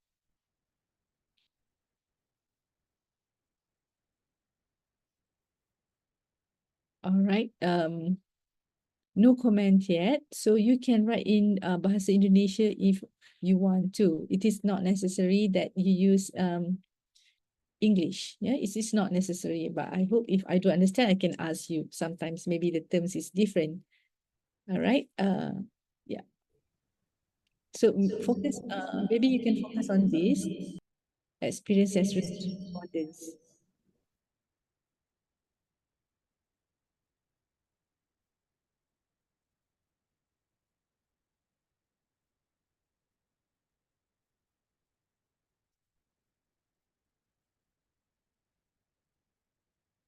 Okay. So maybe the rest who do not answer this one, maybe you might not have the experience to be the research respondents, maybe.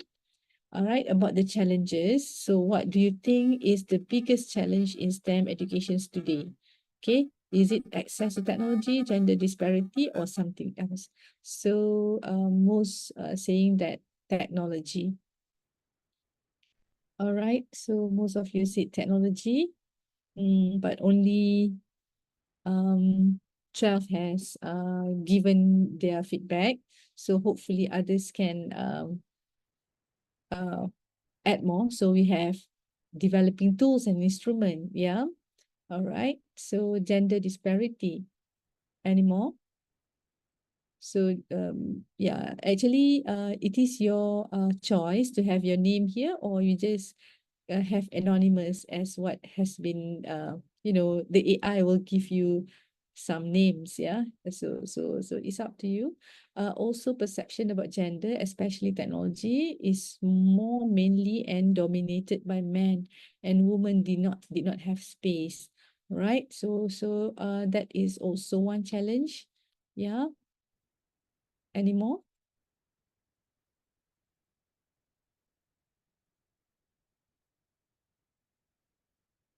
All right, so we'll come back there. So from time to time, we can add on your feedback, yeah? Right. So can you see my my slide now? Yeah, right.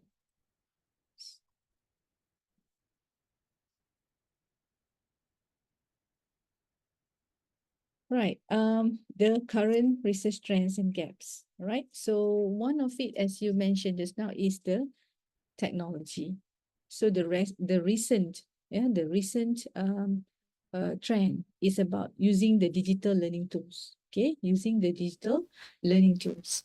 So as we know, the increasing role of AI to this strategy, especially in education, we are more on the generative artificial intelligence. Yeah? So we are not doing the coding of AI, but mainly we are the users. Okay, having the augmented reality that is suitable. Sorry, Dr. Shakira, we cannot see your and another one is the share virtual screen. reality, right? So the issues here sometimes, as we know, we have to collaborate. Yeah, we have to collaborate with the information technology researcher, because we have the content, but those people they are the one who can help us to develop the tools that have or that embed this technology. Sorry, Dr. Shakira, we yes. cannot see your share screen. Sorry, yes. you can't see. Sorry. Thank you for informing. Okay. Oh, sorry. How come it actually it already changed? So can you see now? Yes, we can see. Yeah. Thank you. Because I have changed, switching the slide just now, so maybe I have stopped sharing. Sorry. All right. So as I mentioned just now, the digital learning tools. So the research that you can explore related to this technology, the AI, AR, VR, is to look into the impact, okay, of these technologies on student engagement. All right. This is also one of the approach or one option, okay, that you have to look at the impact.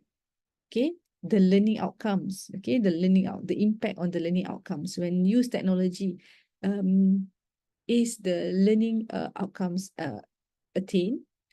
And also we can see the impact on the teaching practices, okay, using these digital learning tools. But again, as the educators for the undergraduate, for example, maybe it is not advisable for you to develop this AI, AR or VR. Maybe it is more on using it and then look at the impact. But for masters, maybe you can collaborate with the IT researchers, and you can develop your own model or module, okay, integrating this technology, right? Okay, next is STEM for sustainability. So as we know with this SDG agenda, okay, Sustainable Development Goal agenda, and we know that we have SDG 4 for quality education. All right, so how we can address all those agenda is not just on education. So STEM education is being integrated into addressing global challenges. So when we talk about the SDG, all the 17 goals, all right, all the 17 goals. So there are some aspects, okay, from the goals that involve the STEM education, right? So how we can contribute, okay, into the environmental sustainability, okay, renewable technology or energy, okay. So maybe this one involve physics, but biology also we can, okay, we can think about the renewable energy. What are the process in biology that can contribute to that, especially in education, and also the resource management. How can we see the syllabus, okay, how we can see the curriculum that we have in schools, how can we deliver, okay, the syllabus of biology education in schools, and then we integrate this with the STEM education, okay? And the potential research topics in this area, for example, investigating the effectiveness of the sustainability focused STEM biology curricula in schools, okay? So this is one research topic that you can explore, for example, but of course you can have many more, and I think you have a lot in your list, okay? And I also would love to see that what is your interest, okay? What aspects of your interest based on the challenges and gap that you have already understood or you have studied. All right, then gender and diversity in STEM, as mentioned and from the video, and also one of the comment that we have just now.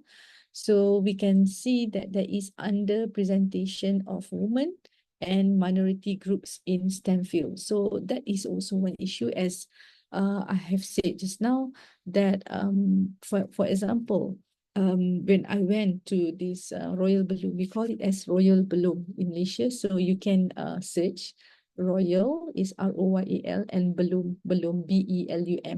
So so there are a minority of indigenous people there. We call it as in Malaysia, in Bahasa Melayu we call it as orang asli, or in English we call it as indigenous people, and they are, most of them are Negrito, and they are from a sub-tribe called as Jahai, okay, and they have very specific language, okay. So those aspects, when I go there, yes, when we meet them, we can see, yes, they are minority people, but they live near to the natures, near to the elephants, near to the seladang. I'm not sure whether you know seladang or not, Bos Gaurus. Do you have seladang in Indonesia? So that also my question. Tigers, a lot more. Of course, a lot of plants. They have a lot of dipterocarps, trees, yeah. So these are minority groups, but again, and we know that they live near to the nature, to the natural resources, and however, how many of them have access to schools and then go to universities and become one of the officers, all right, in STEM especially. So this, in terms of the minority groups, as we can see, is underrepresented presentation. Okay, and also women, as we know that the video just now showed, even in a developed country like Australia, the woman presentation in STEM career is only 16%.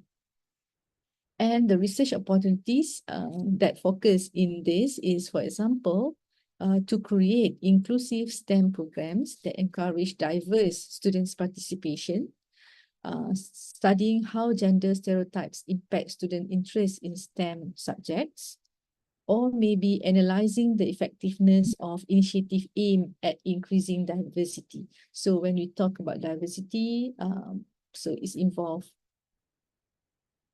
many groups of people, maybe have the majority and minority, and also maybe like Malaysia, we have different race, or even like the indigenous people is like they have the indigenous people. So those are that involve diversity, or maybe people with lower income or higher income, or diversity in terms of sometimes when it comes with income, sometimes it's involved with the nutrition as well. So there's a lot of diversity that you can study. People from the rural area, from the city or the suburban area. So those also can involve as diversity, right? Right. Next is let me see my cursor. All right. So some research methodology and tools. All right, so what can you do in terms of the research methodology? One aspect, okay, as educators, you can do action research. Only action research, but however, action research is only can be conducted to those who are practicing. Okay, for those who are practicing. So maybe those who go for teaching practice or they become teachers, they can do action research. But as a researcher that who are not teaching at schools, action research is not suitable. Okay, so teachers can conduct action research to improve their own teaching practices. For example, a teacher might investigate how changing their teaching approach, for example, using inquiry-based learning, affects students' problem-solving abilities in learning biology. All right, or teacher might use project-based, yeah, for example, or problem-based, for example. So those are game-based, yeah. So teacher can investigate how this, for example, they find out like the students have low abilities to solve the problem, okay, biology issues in learning biology. So they have come up with some problem-based scenarios so that the students can involve with their learning and can increase their ability in problem solving, or maybe they can do project approach, for example. So this can be investigated. So this should be action research where the teachers can test, okay, or they can try and approach and then look at the students' performance. And of course, this should be specific for the students that they have. All right. Next will be, just wait, I have to move this. All right. Okay, the data collection tools. Okay, so when you do research, you need to have some specific tools or platforms that students can use. Yeah, for example, Google Forms, SurveyMonkey, and also other data collection apps. So this is more on the online, yeah, online data collection. But some you can do also a physical tool. Okay, for example, you print the questionnaires and then you can give it to your respondents. Online surveys, that is where you can use the Google Forms, the SurveyMonkey, and others. You can also do classroom assessment, and also you can use observation checklists. Okay. Right. Next will be the ethics in research. It is very important. You have to follow the ethics when you do the research. All right. So first, when it is involved perception, okay, it is very important to tell the respondents about the ethical consideration, okay, meaning that you need to ensure, okay, that the respondents has already answered to give the consent, okay, of you doing the research and use the data, but you have to ensure that is an anonymity, okay, anonymity meaning that tak ada nama, tidak ada nama, dan juga tidak ada sekolah pun, sebaiknya tidak diberitahu di sekolah ini pencapaiannya begitu, sebab kita telah pun itu adalah etikanya, because if we actually disclose, if we enclose, if we just let the public know, the schools, okay, for example, the performance. So this will give a bad impression to the school, okay, if let's say the school did not perform. But remember that this research is just specific in just one class, all right? So that's why it is not fair, to the to the schools, and that's why we have to consider these ethics, okay, when we conduct the research, and also protecting the privacy of the students and teachers. So let's say you take photos, okay? So to take photos, also again, even now we have in Malaysia, we have the ministry have distributed the form to get the parents allow the students to be photographed.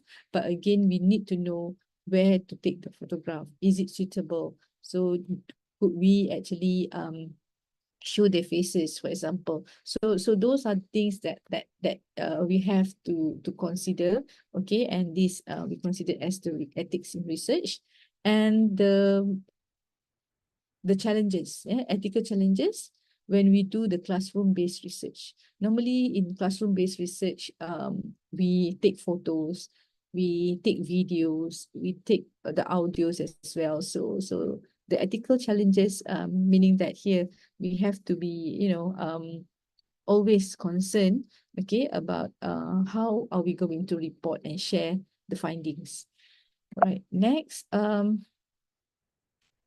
okay, some case studies and best practices. Basically, I have prepared, I would like to share some best practices, but it seems that, okay, it's already 1 hour, Dr. Qadri, so maybe a little bit very fast, like interdisciplinary research, as I said just now, about actually I am combining the curriculum, okay, combining the curriculum of 3 subjects. Of course, it is very challenging as well at the beginning, to make sure that the time allocated in each module is fair to those 3 subjects.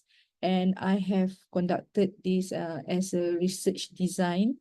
Okay, the research design is as the mixed methods, okay, to use both interviewing and also quantitative. So the quantitative is more on to get, okay, a descriptive feedback, okay, descriptive feedback from the audience, okay, especially based on what is their perception of our model, for example, or our module, okay. So that will be the questionnaires, the questionnaires, all right, the interview to get more we want to know further why, okay, why they say, for example, for example, the module help the students in engaging with the biology subject, for example, right? So we ask further the teachers, okay, we interview the teachers, we interview some of the students to know what is their perception, and also we might have observation lists to look at what is happening in the class, for example. Right, to analyze it, we can do descriptive, for example, for questionnaires. If we have different, let's say we introduce a new approach, Okay, and at the same time,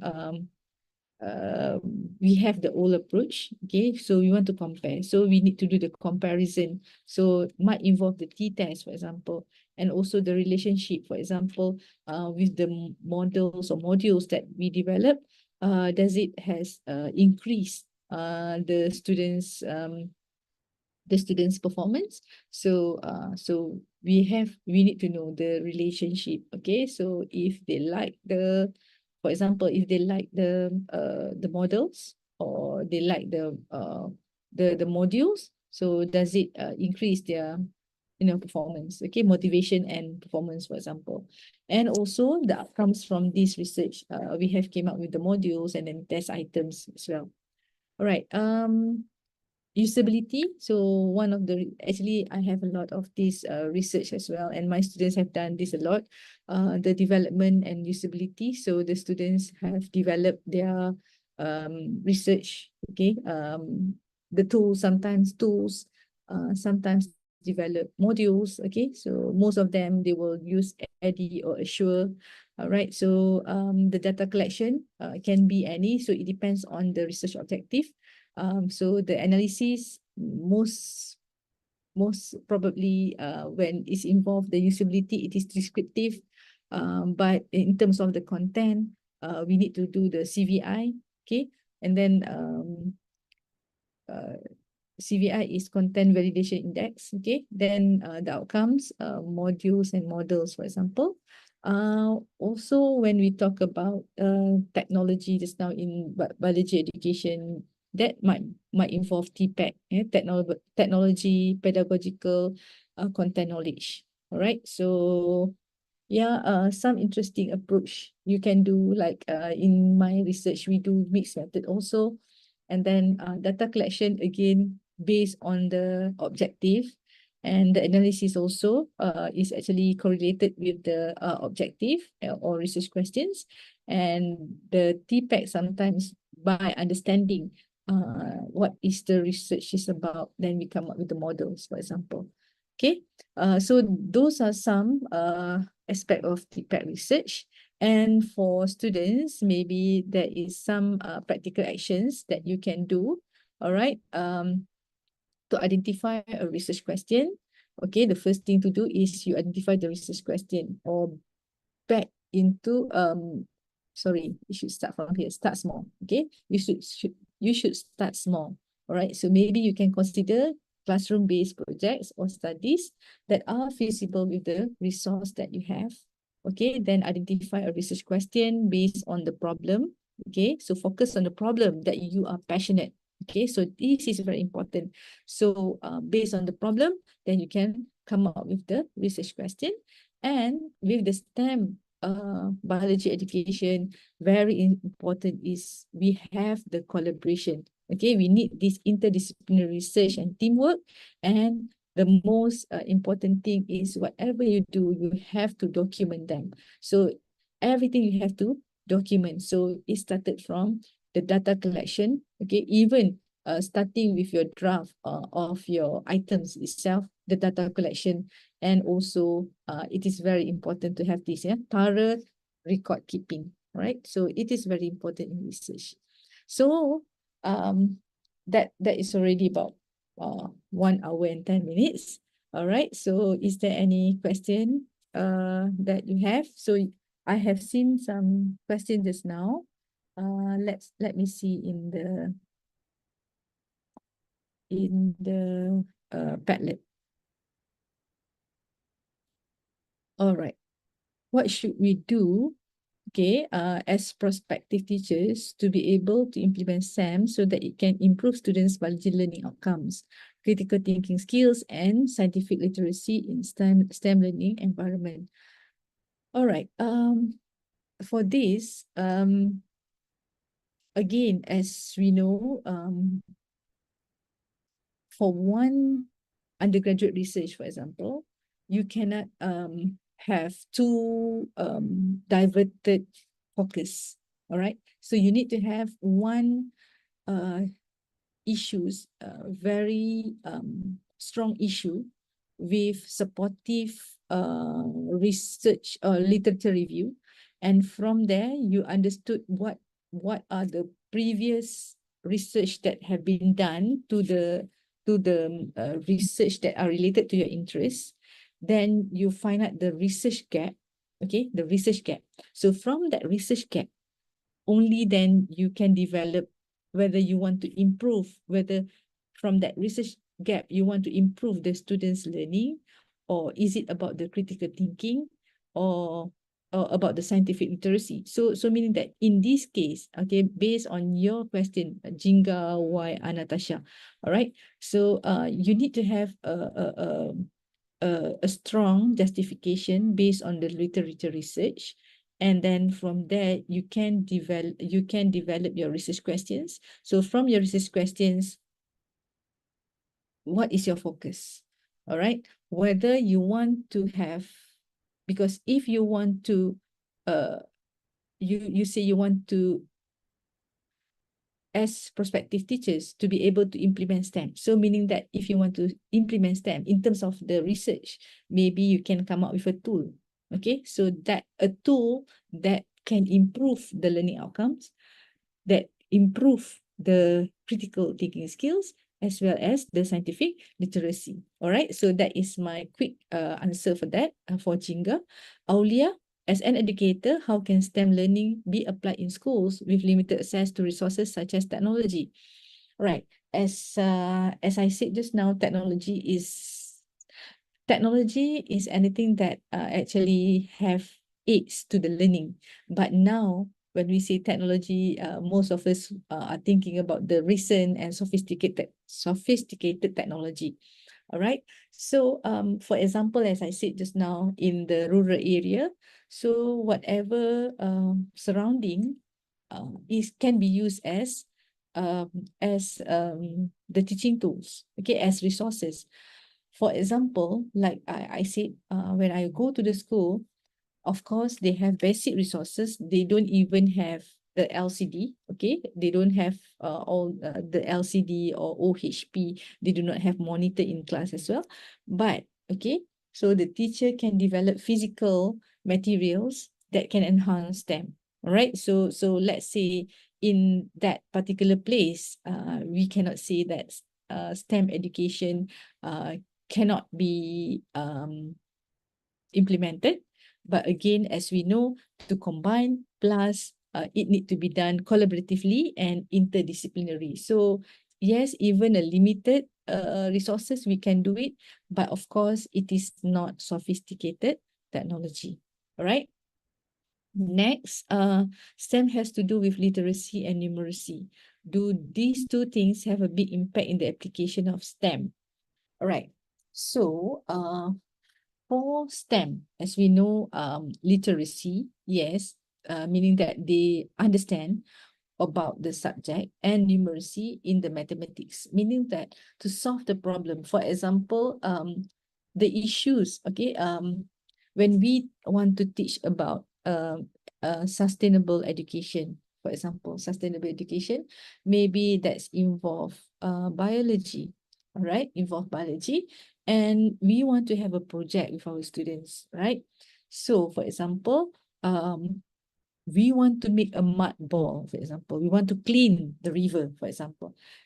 So here, the literacy here is the student have to understand how does this mud ball, okay, what should be in the mud ball can clean the water, for example, the river, okay, can clean the river. Then, in terms of numeracy, they have to calculate how much, okay, how much, and then let's say they want to culture the microbe, okay, to put inside the mud ball. So how much? So this involve, okay, this involve the combination both of the content as well as the application from other subject, yeah, for example, mathematics. All right, Alia, I hope that that answer you. Also from Alia, as we know, the younger generation prefers to be literate about fiction, novels and comics rather than non-fiction like STEM. All right. All right. Actually, we can have comics, okay, novels. Yeah, my students have done a lot of novels as well. They did a physical comics. they have also online comics to teach the students, okay, in certain concepts. Yeah, of course, they need to have the main role, who is the avatar, watak utama, siapa watak utama. So need to have that. Even they have developed games, yeah, to show when games there are many levels, yeah, in games. So what is the reward from one stage to another? So those are the things. And even when we say games, it is not necessarily online games. The students can also develop by points, giving points and rewards. Yeah. All right. So Alia, so that is my answer. Next is Muhammad Al-Tariq. What is prerequisite of integrating STEM into biology concept when students do not have a strong preconception? I thought it would be hard for both for teacher, student to do collaborative project when student did not have strong concept. What should we do if we face some kind of that problems? All right. Yes, biology concept is very important. But remember, when we do a project, okay, the teachers is always need to be there. Okay, meaning that facilitation is in process. Even at university level, even I said my student do the service learning, I always be there to make sure that the students understand what they are doing. So meaning that the teacher also can develop a model, okay, a model for the students, a step-by-step process for the student to conduct a project. So meaning that when they have choose one action, for example, action, so the students have to tell, okay, or with the module, maybe the students can write why they have made that action. Okay, so they need to refer, they have to read, okay, to understand why they have taken that choice, what aspect they can use. One of my students have developed a thinking tool, a module for thinking tool. So using the Edward de Bono of Thinking Hat. So she has came up with that so that it can help the students to do the project. So that is one of my students' project. So I can see that uh, as a teacher, maybe we can help the students if we oversee this has happened. So maybe we can come up with a step-by-step module. Even I myself, okay, when as for university student, I have developed modules to do this service learning so that the students, when they want to do any action or any decision, they have to think, okay, and they have to read. All right. So that might help. And also remember, for active learning, even though the students is active, but the teacher's role is to be a facilitator. So one of the facilitator is to do the metacognitive, to ask the student to think why they are doing that. Okay, why they have chosen that approach, for example. Right. So what role do collaborative STEM projects play in fostering creativity and innovative in biology education? And how can they be structured to encourage teamwork while promoting individual accountability? Okay. As we know, for STEM, it actually encourage interdisciplinary and also collaborative learning. Okay, so meaning that through STEM education, the students will not work alone. Okay, they have to collaborate, and the students have to respect each other because they know each person have their own strength. Okay, and in terms of accountability, right? This through the project actually, the students need to be reminded. Okay, need to be reminded about the accountability, and the teachers. Okay, the future teachers, you have to always give advice to the students. And for the university students, for example, we always have these rubrics assessment on how the students can give assessment, okay, to their friends' commitment to the study. So that is also about the accountability. Plus, one more thing about just now, I think it's related to the previous question, is about how the teacher monitor, okay, how the students work, okay, in a group. It is very important. All right, so adorable Barakuda, I hope that I have answered your question. Next is Nashwa Putri. What are the potential challenges of implementing STEM-based project in biology classroom?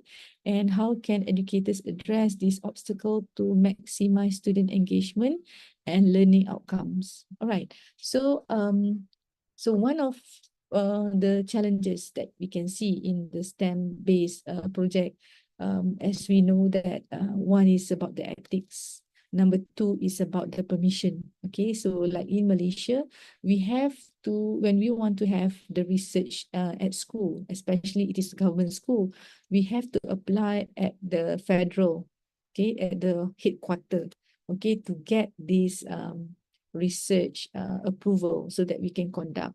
Then after we get that approval from the research center, we call it as EPRD. Then after EPRD, we have to ask permission from the state, then to the district, then only to the school. So those are some procedures that we have to go through when we want to have this classroom-based research. Then when it comes, of course, in that process, all the ethical aspect has been looked into, okay, when we go all these procedures. So, in terms, then that is in terms of the procedure, okay, but in terms of the to maximize student engagement, this is more on how in planning, how the researcher, if a researcher want to do a research in the school classroom base, the researcher need to have a good rapport with the students. So they might need to have a few times engagement with the students, but it is not it is not the research itself, but it is a preliminary process so that the students are familiar with what you are going to do. Then only after 2-3 times, then only you can conduct the research. Then only the result is more reliable compared if you just want to do it, you just go for 4 hours and then that's it. Okay, so it is, the result will be more reliable, and also the student will engage with you as well as, of course, the learning outcomes. Okay, because when we say research, that is not just one time. It's just not one time. So the familiarity and also the rapport between the researcher and also the students will be good. If the researcher do not teach also, maybe the teachers, this process also will be the same. Okay, the researcher have to tell the teacher what the researcher wants it to be done. Okay, so these are the things, yeah, that need to be looked into properly when you do this classroom-based research. All right, so from Marie, as a future biology teacher, how can effectively integrate STEM principle in your biology lessons to engage students in hands-on, foster deeper understanding and biology concept? All right, so a teacher is actually also in a reality. Okay, a teacher is also a composer.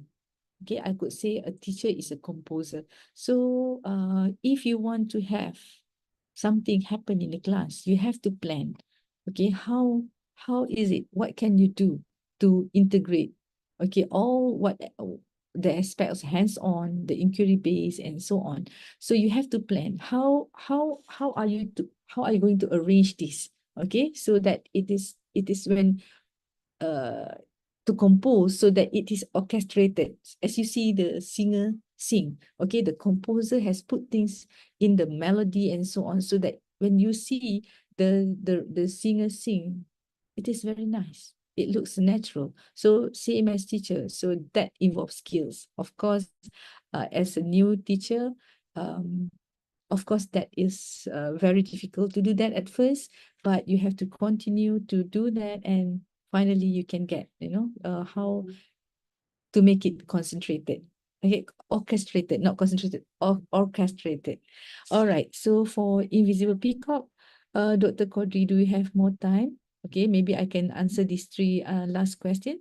How can the application of STEM approach improve climate change, literacy among students, and encourage them to develop innovative solutions to environmental problems caused by climate change? So in terms of the climate change, again, as I said just now, what are the issue? Okay, what are the issue? Meaning that is it from the newspaper? Is it from the videos? So there should be some stimulus, okay, to that. And from there, okay, the students need to be prompt with questions to ask them thinking what can they do, okay, to improve or overcome this issue. So that is the teacher's responsibility or the teacher's role to actually channel, okay, the students thinking, okay, the students thinking on how to solve the issue. All right, so again, it is action research, but it's not all on the students. Okay, it's very important for the teachers, yeah, to play their role as facilitator. All right. Okay, that is for ICT FKIP. And for Anda, what is the mechanism for including literacy and numeracy in the correct STEM? The mechanism in the correct STEM. What do you mean by the correct STEM? So is it science, technology, engineering, and mathematics? So mechanism including literacy and numeracy. As we know, we have STEM, and STEM is one of like a project, but overall, teaching biology is all involve STEM. Okay, it is part of STEM. So when we have this literacy, meaning that we also need to teach the students about the concept, the principles. Then in understanding the concept and principle, then we can have all these tools, okay, so that they can understand. But to make them understand or to do research is the other thing. So maybe I got it wrong. Maybe what I understood now is more on the teaching. It's not about the research, is it? I'm not really I'm sorry if I can't really answer this, but actually what I can see this is more on the teaching approach. Yeah. All right. As a future biology teacher, how can project-based learning methods that combine science and teaching make biology more interesting and relevant for students? Yeah. So of course, for this, you need to read a lot, okay, to see what are approach that have been used before. Based on, you need to read the articles, example that have been conducted, okay, for project-based, and of course, you have to choose one particular approach or methods, or I should say, you need to have your own model to do the project-based learning to the students. So from there, you can, based on the issue, you can focus on one particular issue, and then you can involve the students in that particular project. All right. So is there any more questions? Anyone?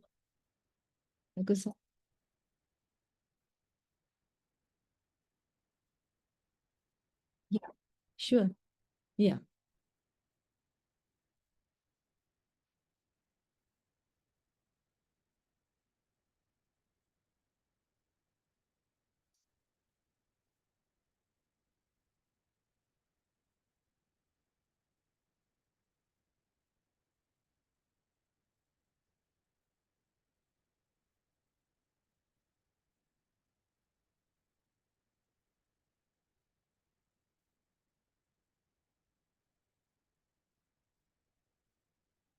Thank you. Yeah.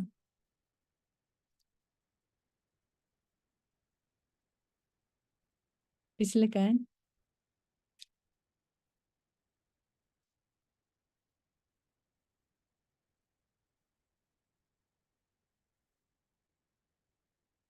Waalaikumsalam.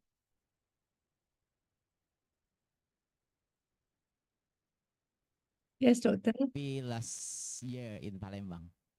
Yes. Yeah. Yeah. It- Alhamdulillah. yeah. How are you? I'm fine, thank you. Alhamdulillah. Thank you for your interesting explanation about M. Unfortunately, I not follow your explanation completely because I have a meeting with him from the beginning. I have one. Sorry, I can't hear you clearly. Sorry. Okay. Could not follow your explanation from the beginning completely because I have meeting with Lynn. Oh, sorry with that. Yeah. Yeah. But I think they have recorded. Yeah. Yeah. That is one thing I want to discuss. While driving, I listened to your explanation earlier about robotic coding in STEM learning. I have attended robotic coding training for STEM in collaboration with Artec Japan and WOW Singapore, and become a facilitator for robotic coding training in South Sumatra. Yeah. We also plan to implement this providing this robotic coding for the teacher. Sorry, I can't hear you clearly. Can you hear me? Yeah. Yeah. It's clearer now. Okay, the question is, in your opinion, can provide basic knowledge about robot for science teachers, especially biology, provide a basis for thinking about STEM in science? Actually, I see that the relationship between robotic coding and biology subject is not significant. So, can you provide example how to integrate robotic knowledge and the use of robotic coding in biology lessons for students, as well as the research in biology content using robotic? That's the questions for you. All right. Thank you, Doctor.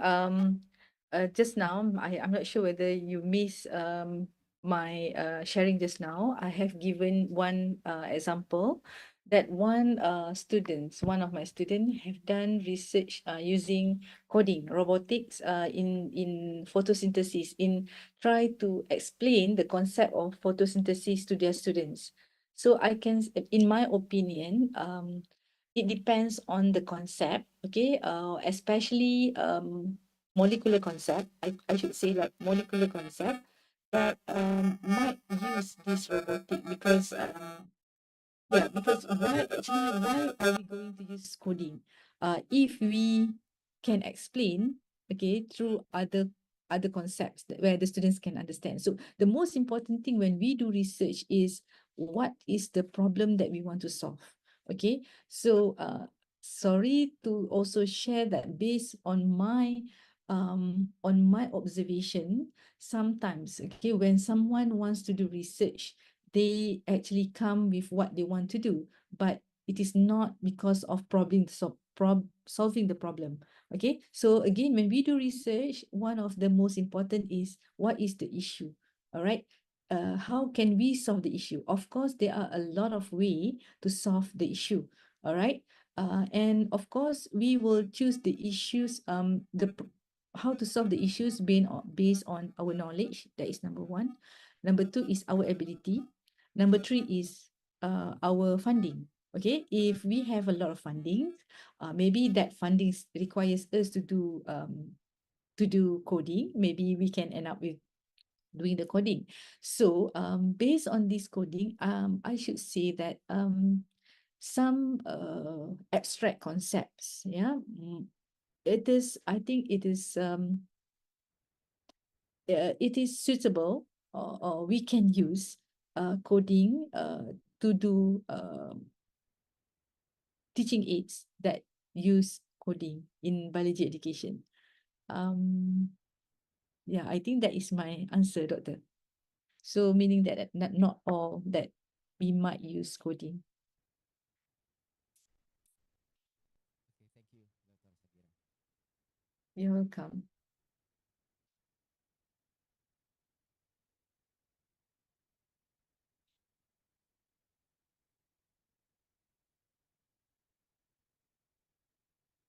Okay, thank you, Dr. Shakira. Maybe is there more question from the student or from the lecturer here?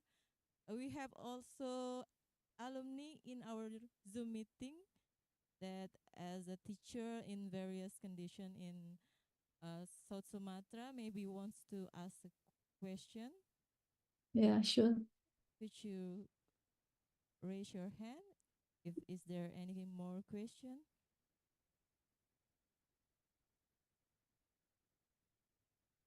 Okay, in this room, is there more questions?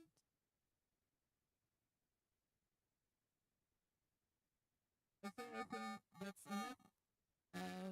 Maybe it's a very interesting topic that Dr. Shakira shared about STEM education and how to do some research opportunities about learning, about strategies, about um, new technique and technology to enhance STEM education in Indonesia. And some methods that can be we use in quantitative and qualitative method, and it is also related to digital learning tools and also related to the competencies that prospective teacher and teacher have, especially in technology, pedagogical, and content knowledge. And nowadays is a very interesting things to do the research. Let me give a conclusion that what I have get in this stadium general that STEM education have a very specific contribute to global challenges, especially to support the development critical thinking, problem solving, and innovation, and especially in biology field itself. And biology cannot do alone, but also in the interdisciplinary interdisciplinary studies. Okay, maybe Dr. Shakir would like to share the summary from your explanation. Yeah, can you hear me? Yeah, I do. Yes, Yeah. All right. So there's four main points to summarize my sharing today. We know that there is a growing importance of STEM. All right, we want to have a next generation, the future leaders, who are able to solve the problem. Okay, because previously we can see that like science, technology, mathematics is seen as its own subjects, how it can be used in daily life. They can't see that, but hopefully with this STEM understanding and also awareness and also the research to be done by the students, this hopefully the gap, okay, of the next generation in solving the issues and work collaboratively will be achieved. And also there are diverse research opportunities available in STEM. And I also have shared just now some practical steps, okay, for the students to begin their research journey. And it is very important. The most important is the issue, all right? And then from there, you can, of course, the issue is based on your interest. And hopefully from there, you can solve the issue. And finally, to embrace challenges in STEM education as opportunities for research.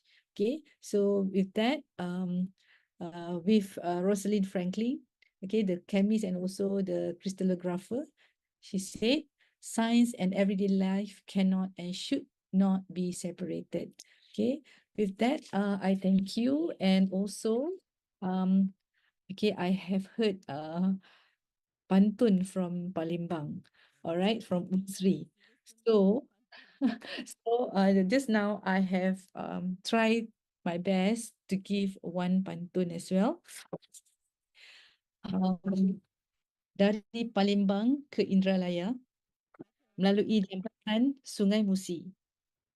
Oh, siswa-siswi selamat berjaya. Moga penyelidikan berimpak tinggi.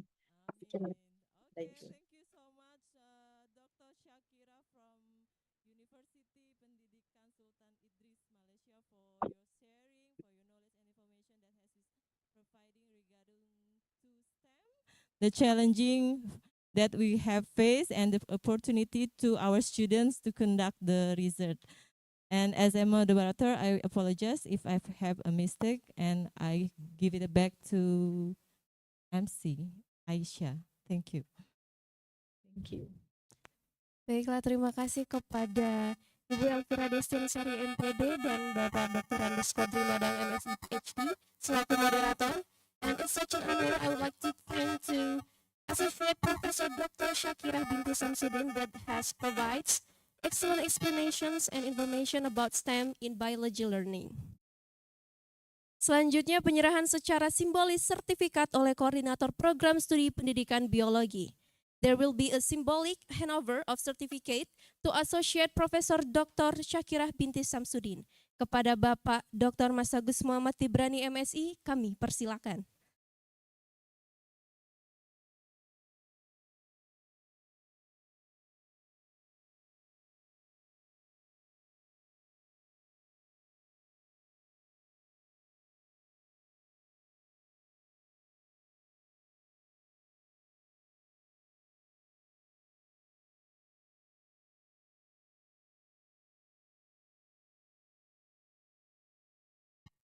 Maaf, saya lagi dalam kondisi flu. Takut nanti menebarkan virus di sini, Bapak Ibu. Alhamdulillah, kegiatan kuliah umum pendidikan biologi dengan tema STEM in Biology Learning ini telah berjalan dengan baik. Untuk itu kami memberikan appreciate kepada narasumber kami. Berikut kami berikan Certificate of Appreciation for Profesor Madya Dr. Shakira Binti Samsudin.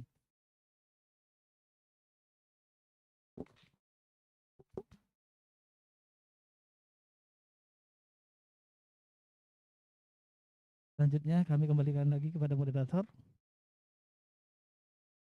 MC. Baiklah, terima kasih kepada Koordinator Program Studi yang telah memberikan sertifikat secara simbolis kepada Dr. Shakira Binti Samsudin. Bapak Ibu yang kami hormati dan rekan mahasiswa, tidak terasa kita sudah berada di penghujung acara. Untuk menutup kegiatan kuliah umum kita pada pagi hari ini, marilah kita simak kata sambutan dari Koordinator Program Studi Pendidikan Biologi FKIP Universitas Sriwijaya kepada Bapak Dr. Mas Agus Muhammad Tibrani MSI, kami persilakan.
Assalamualaikum warahmatullahi wabarakatuh. Alhamdulillahirabbil alamin. Kegiatan kuliah umum pendidikan biologi FKIP Universitas Sriwijaya dengan tema STEM dalam pembelajaran biologi telah kita laksanakan bersama. Pertama kami ucapkan terima kasih kepada narasumber yang telah menyediakan waktu untuk memberikan kita wawasan dan pengetahuan kepada kita semua. Semoga kegiatan ini menjadi titik tolak untuk kita berkembang dan terus mengembangkan wawasan kita serta menjadi inspirasi bagi kita semua dalam menggunakan STEM ini di dalam pembelajaran biologi. Tidak lupa kami ucapkan juga terima kasih kepada peserta yang dari awal sampai detik ini sudah menyediakan waktu berkorban waktu untuk mendapatkan informasi ini masih dalam kondisi yang semangat. Ya, alhamdulillah kegiatan kita dapat berjalan dengan baik dan lancar dan tentunya ini akan menambah wawasan kita serta menjadi motivasi kita serta inspirasi bagi kita semua dalam hal menerapkan STEM di dalam pembelajaran biologi seperti yang tadi telah disampaikan oleh pembicara kita bahwa ada tantangan maupun kesempatan bagi kita semua untuk melaksanakan penelitian di dalam STEM bidang biologi ini.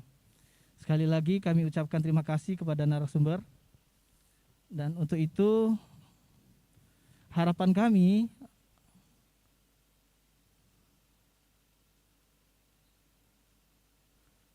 yaitu Dr. Syakira binti Samsudin. Terima kasih. Sekaligus juga kami ucapkan terima kasih kepada alumni yang sudah hadir dari awal sampai selesai ini masih tetap mengikuti. Semoga menjadi inspirasi juga dalam hal mengembangkan pembelajarannya di sekolahnya masing-masing. Selanjutnya harapan kami ini dapat menjadi penyemangat bagi kami terus untuk menciptakan karya-karya inovatif. Mungkin itu saja yang bisa kami sampaikan.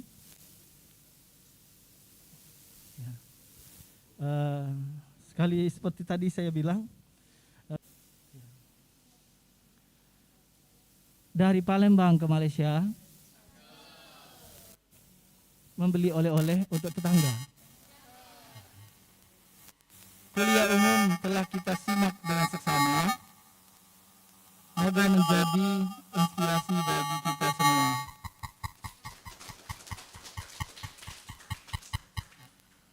Dengan berakhirnya pantun tadi, maka kegiatan kuliah umum program studi Pendidikan Biologi FKIP Universitas Sriwijaya dengan tema STEM dalam pembelajaran biologi ini kami tutup dengan mengucapkan hamdalah.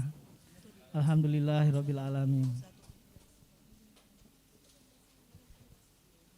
Kami akhiri. Assalamualaikum warahmatullahi wabarakatuh.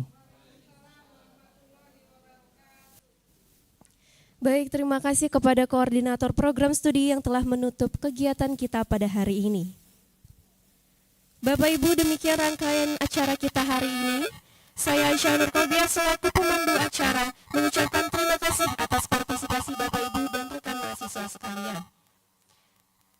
Karena saya mengawali acara ini dengan pantun, maka izinkan saya mengakhirinya dengan pantun pula. Burung nuri terbang tinggi, terbang mengejar burung dara. Kita akhiri acara ini. Semoga kuliah umum bermanfaat bagi semua.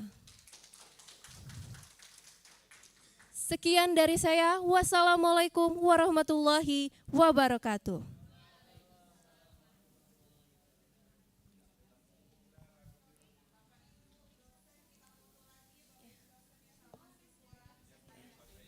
Thank you so much, Dr. Syakira binti Samsudin from University Pendidikan Sultan Idris, Malaysia. Thank you so much. See you the next time.